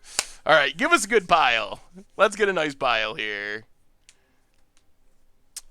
Yeah, turning Lazav into Thief is something that we can do eventually. Right now, I'm a little worried about dying. Maybe I'm overly concerned about dying, but we do have Eat to Extinction. I bet this is a land. Yeah. But Lazav doesn't have much value anyway, so so it's basically the same since we already have a Lazav. Pass the turn.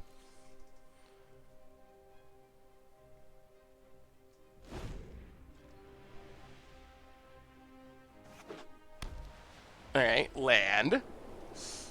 Well, not dead yet. Although this fairy guide mother is going to keep growing. Combat. Gets in. Sure. We end up. More lands.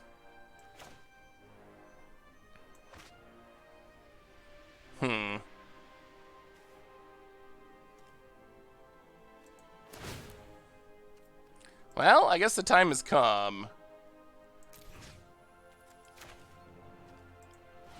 Thief of Sanity. Copy. Get in. Steal something good. Let's get something good from this mono white deck. You did miss Sneak and Show, but there might... well, we don't really have another option, so... But there might be more sneaking and showing in the future. Alright. Token. Yup. Ooh. Ajani's kind of cute. Gaining us life. That's like semi-relevant. Wow. This is so close. This is like surprisingly close. Opponent. Gets in.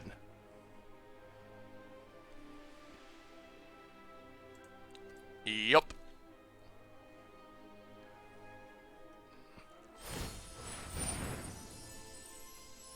Sure. We drop to 6. Guide Mother hits us. Grows the Dork. And a land. Alright, we untap. Combat. Get in with Lazov. Hit our opponent. Come on, Banishing Light, or something. Something good. I am very worried about our life total, but... Huh.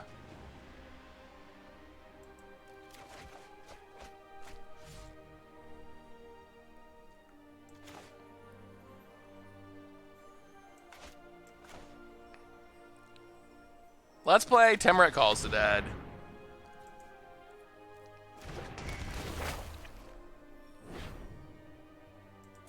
Mill some cards. Eat a Lazov. Make a zombie. Watery Grave. Pass the turn. Make a token. Make a token. Alright. There's our window to get rid of the Guide Mother. Okay. Okay. Good removal. We're going to start gaining life at some point. Opponent plays a Pride Mate. Ugh. Okay. Sure. Attacks. This has been a wildly long game. Maybe just taking Owl would have been better. I feel like we are going to start gaining life, though, and triggering Heliod. Well, yeah. Block.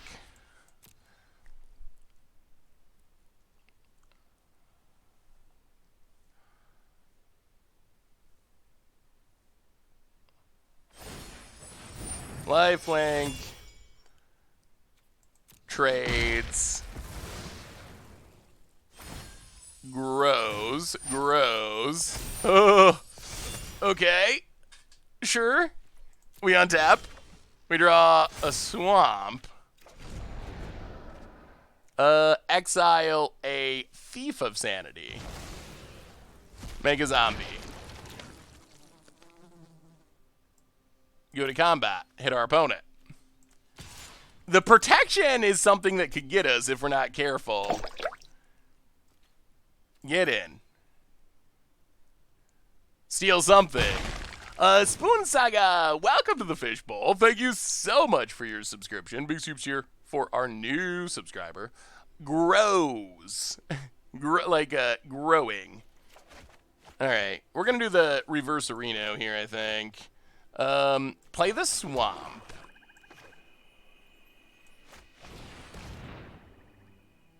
Alciad. White Creature is also nice because it helps get around protection.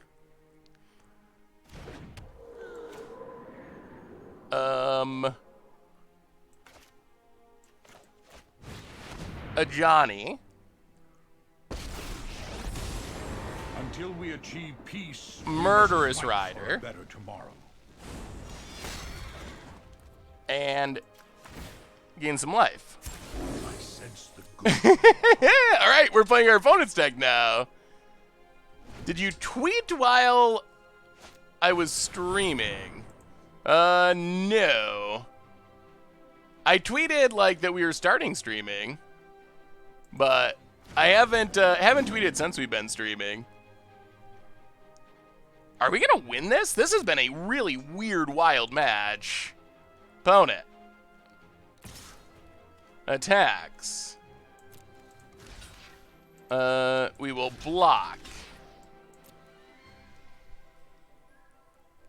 Etris doing some defense. Gonna give it. We finally got rid of it. Sure. And apparently Thief of Sanity is still good. We did some Lazaving. Yeah, it would be sweet. We might actually be able to turn on... we might be able to turn on this Heliod, which would be hilarious, because our opponent is not this entire game. Yeah, gains life, grows a creature. We also can get down to our Crocs at some point. All we need is any white mana symbol. 1, 2, 3, 4. Any white mana symbol, and we get an actual Heliod. And we'll keep both of those. Go to combat. Get in with Lazav. See if we can turn on Heliod. Oh, it'd be so sweet. Hit our opponent. Can we do it? Can we do it? White mana symbol? Oh, yes. Yes, yes, yes. 1, 2, 3, 4. All right, so we will Croxa. 1, 2, 3. I mean, this is what we came here to do initially. So, exile some cards. Get down our Elder Giant. It is big. I can't believe we're doing the whole reverse-arito here. Yeah, hit our opponent. Heliod.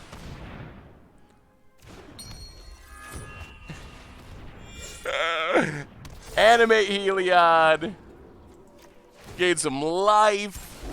Find your inner strength. Put a counter on, I guess our Lazav. Oh, we're the better White Devotion deck. Somehow we're the better White Devotion deck. And we're also back up to 22. Opponent, Arcanus Owl. Well, that stops our Lazav fun. And Heliod is actually a creature. Good thing that happened now and not several turns ago. Yeah, it's actually happening. We have managed to steal enough White Devotion to animate Heliod. Opponent, chaining them together. Yeah, another Arcanus Owl. Goes to combat. Passes. Well,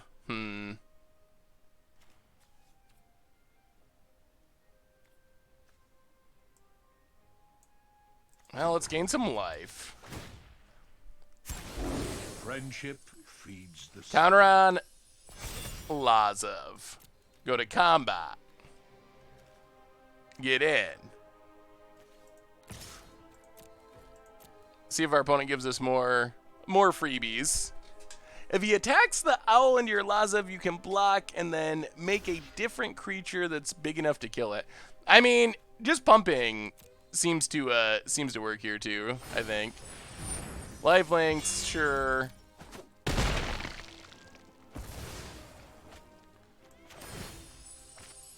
Heliod back off for our opponent, but our Heliod is still going. Hopefully the stream's not laggy. Yeah, we might actually get that far. Well, that's Thought Erasure. Take Arcanus Owl.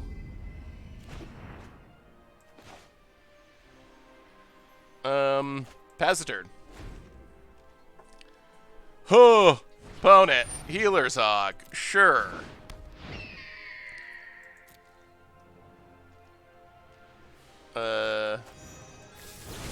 Kill the healer's hawk.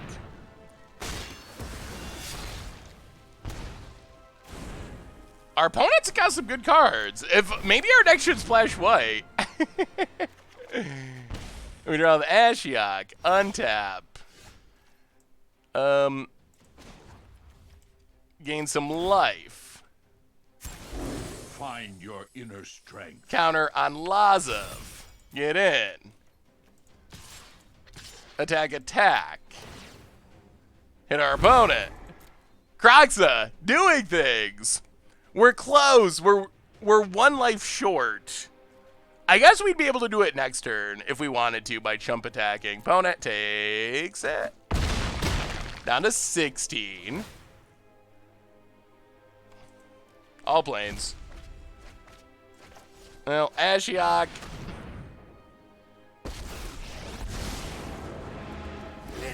Get rid of the Heliod. It whispers grand.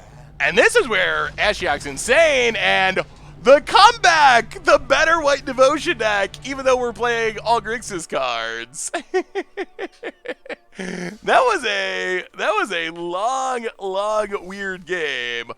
Oh my goodness. Well, that's what Grixis Kroxa can do. That wasn't the nut draw, but it was pretty sweet. The other deck, and then that was a sweet game. The other deck that has been requested is viewer submitted mono green devotion. So I think our last deck of the night, mono green devotion, and I think overall, I feel like our decks have all done pretty well. Like, I'm pretty happy with most of our decks, and I think the format's been fun. It has been super fun, so I'm really hyped for Against the Odds and Budget Magic and next week's streams. We'll probably even revisit some of these decks. Like, Mono Blue Devotion is just so sweet, and I want to keep working on it, so I would not be surprised, even though we got, like, just a small taste of some of these decks tonight, I would not be surprised if we get a bigger peek in the future. Ooh. All right, we got a ley line and a mana dork and some card draw. Seems fine. So what is your favorite card you've seen tonight? What has been impressive? Either from watching us or our opponents or other streams, what are you more hyped now for than you were at the beginning of this big streaming day? Yeah, we'll keep. Yep, ley line in play. Ashiok is cool, and it was great there. Yeah, I've been impressed with Thassa as well. Hey, Seaport BB, thanks for hanging out. Have a wonderful, wonderful evening. I believe tomorrow afternoon the format should be out for everyone. Ember Cleave still? Yeah, Mono Blue does still look very strong. Yeah, we'll keep Phrasia's Hydra. That could come in handy. Thassa, yeah, might be my new favorite card. Yeah, we definitely need to do a whole stream featuring Enigmatic Incarnation because, oh man, that's just such a powerful card. Yeah, this is a devotion deck. So we played blue and black earlier in the stream, and now we've come for full Theros Circle to play some green devotion. The blue is just for Hydroid crosses, but yeah, it's basically a green devotion. Yeah, this card's going to be good. Agonizing Remorse, definitely a strong card. And now we're off to a pretty slow start without any mana dorks. Ashiok is not good against Nissa, and not especially impressive against Questing Beast. Although, I guess technically it ticks up enough that it doesn't just immediately die. Ooh.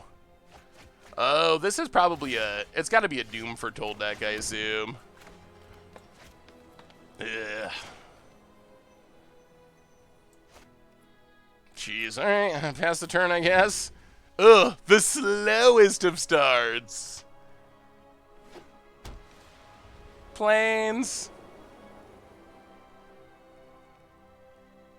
And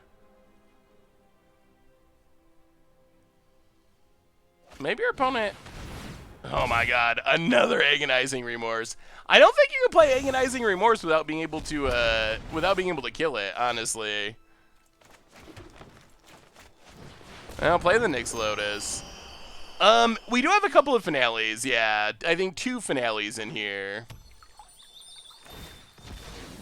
Maybe this is Esper and our opponent's mana screwed, and they're planning on picking it up with Teferi. Not Esper. Another swamp for our opponent. What is enchantment? Oh, this is a Treacherous Blessing. Treacherous Blessing, it's a draw 3 for 3, but then it makes you lose a life whenever you cast a spell. Although, if you can target it with a spell or ability, it gets sacrificed.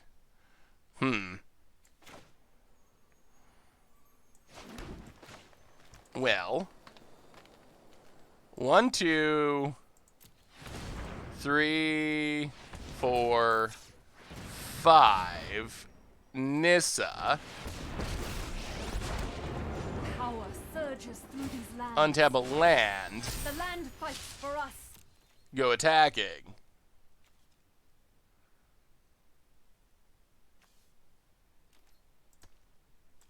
Hit our opponent. 3, 7. Yeah, let's play it. Hydra, X5. I know it's an extreme stretch, but I would love if it worked. Ooh, let me see, King J. I like extreme stretches. Teamer Ilharg. Ew. I mean, that's a clock. You gotta kill it. That seems... I mean, I like the idea of it. Alright, Pony has a Wrath, unfortunately. Nyx Bloom.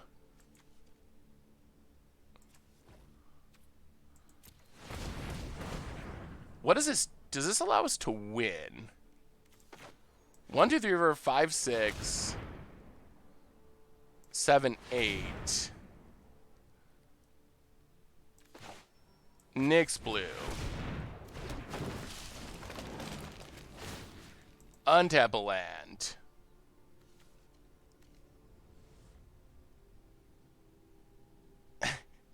We finally got to play a Nyx Bloom, one of the sweetest cards from the set. Go to combat.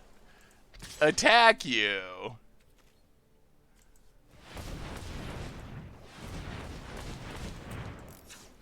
$12, $13, $14, $15. Ugh. Oh, so we can only pump once? Alright, well, we'll pump once. Get it! Hit ya! Grow the dorks! Grow the dorks! Fast the turn, phone it down to 6, and there's an Nyx Bloom. Ugh. I'm definitely planning on making a deck that's just... The goal is to see how much you can make one land tap for.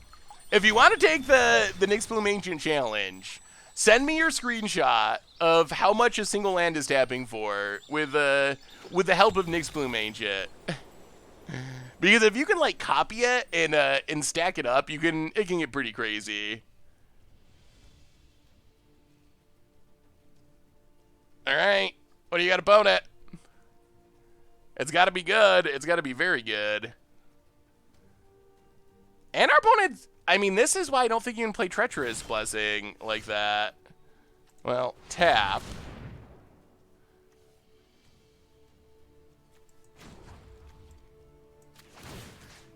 Untap.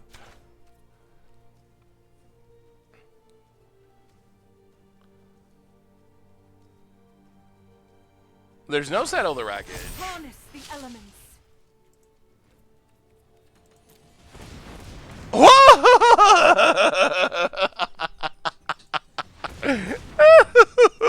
A tap for 25 mana. Oh my god. Okay, pump. It tapped for 25. What a world we're living in. Okay, yeah. We'll do that again. We'll do that again. We'll go to combat. We'll attack you.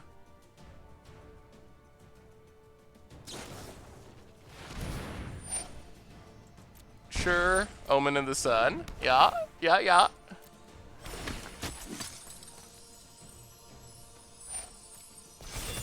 Uh-huh. Omen of the Sun.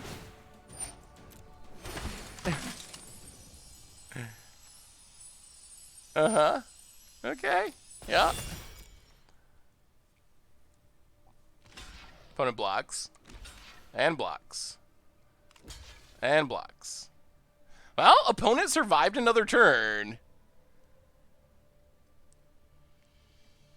They survived! They survive!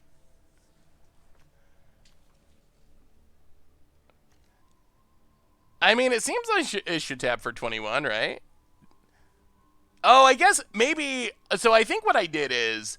I think a 4 is tapped for 4, and then this tapped for 21, and then I cackled about 25, even though... Can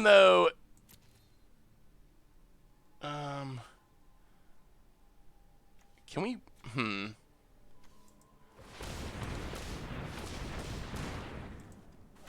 Even though I think only 21 was coming from, the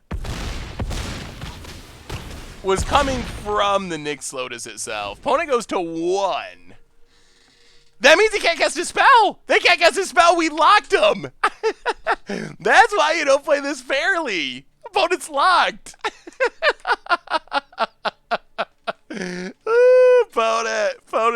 Opponent. No Lotus Breaching today. This is, opponent. You can see our opponent hovering over it, too. They're like, oh, come on, really? I like drawing cards more than anyone, but opponent, done. Good lord. All right, we'll do one more mono green devotion, and then this would have probably bring us to the end of one of our longer streams. We started a half hour early, so this has been a long one, but it has been a fun one. We have got to play a lot of sweet decks. I'm hyped for this format, and I'm hyped for more of it in the future. So there definitely will be a ton more Theros Beyond Death starting next week, primarily, content-wise, all over the place. Okay, this is fine. Gilded Goose, Nyx Lotus, Petitioner, crosses to draw cards. Captain Markov, welcome to the Fishbowl. Thank you so much for your subscription. Big soups here for our new subscriber. Pass the turn. I think we got to get down Lotus first. Ooh. Sky Knight Vanguard. Okay. Well, Saga Food. Add a mana. Oh, are we getting Feathered? Ugh, I don't know if Feather is a good matchup. Do you think a self-mill deck using Mesmeric Orb, Basalt Monolith combo and Thassa's Oracle could be competitive? Ooh, possibly. I think the challenge is, John McMillan, I think it would have to be played in Legacy, and Legacy can be a challenging format. However, I do think it is something that could possibly work. I would be much more hyped for it if it was in a different format. If you played in Modern or Pioneer, I think my answer would definitely be yes.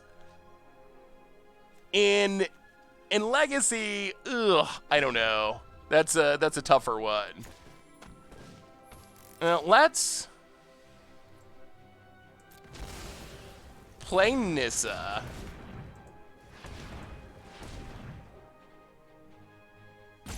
Actually, that's a bad plan.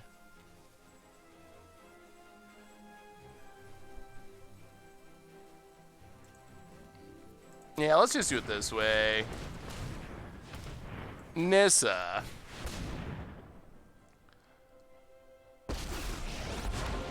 Untap land. We need this food to be able to tap a cast across this next turn. Go to combat. Pass. All right. Crosses. We want to draw some cards. This is DZ's top 10 mythic list. Ooh. How can you have a top 10 mythic list with with Theros Man Death cards, though. Has there been any? What does this do? Hero of Nyxborn. Make a 1/1. When you cast a spell, it targets it. Creatures get +1. Okay. That's a bit frightening. Well, make a food. Thankfully, we can cast a very large Crosses. Very, very large. 1, 2, 3, 4, 5, 6, 7, 8.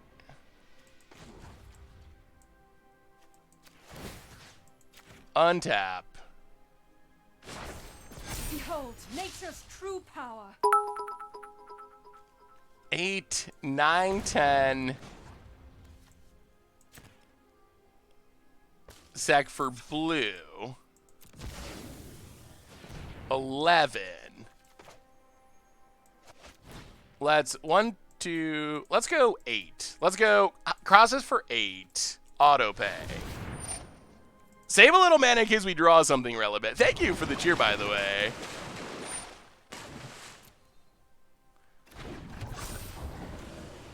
Land. Voracious Hydra. X5.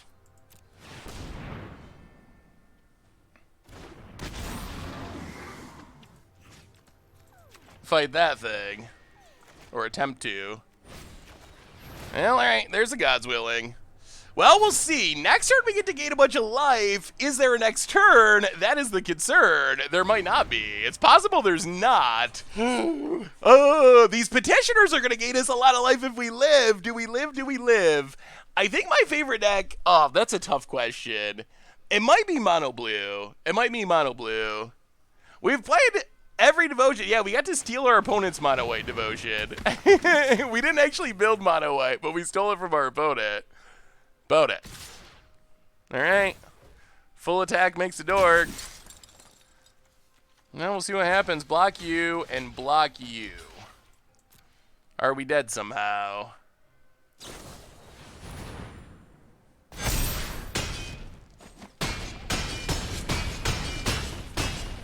Well, we're not dead, but that was painful. Well, tap this for mana. Untap it. Rise, 8, 9, 10, 11, 12, 13, 14, 15, 16, 17. So we'll play a petitioner. Gain some life. Petitioner. Gain some life. Tap this for mana. Opponent's giving us the GGs. Tap this. Tap this. Tap this. Blue. And this is the power of green devotion. You draw a lot of cards and you gain a lot of life. Sack that. That's 15, 17. Crosses. 5, 10, 15. Yes, please. Draw some more cards. Gain some more life. And... no attacks. I mean, we just win next turn. Discard some Lodi. And I think that does it. I think that does it. Finale of Devastation, Hydroid Crosses are probably the biggest payoffs. Setessid Petitioner is good. It's a way that we can gain a bunch of life. I don't know, like, how that counts as, like, a traditional payoff, but it does... It is a payoff in some matchups where life gain is relevant. Block, block, block, block, block. Opponent goes bumping.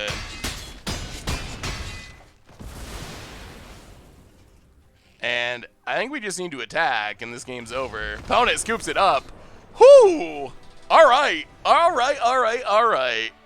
Wow. So, geez, we got to play a lot of sweet decks. Oh man. A quick recap.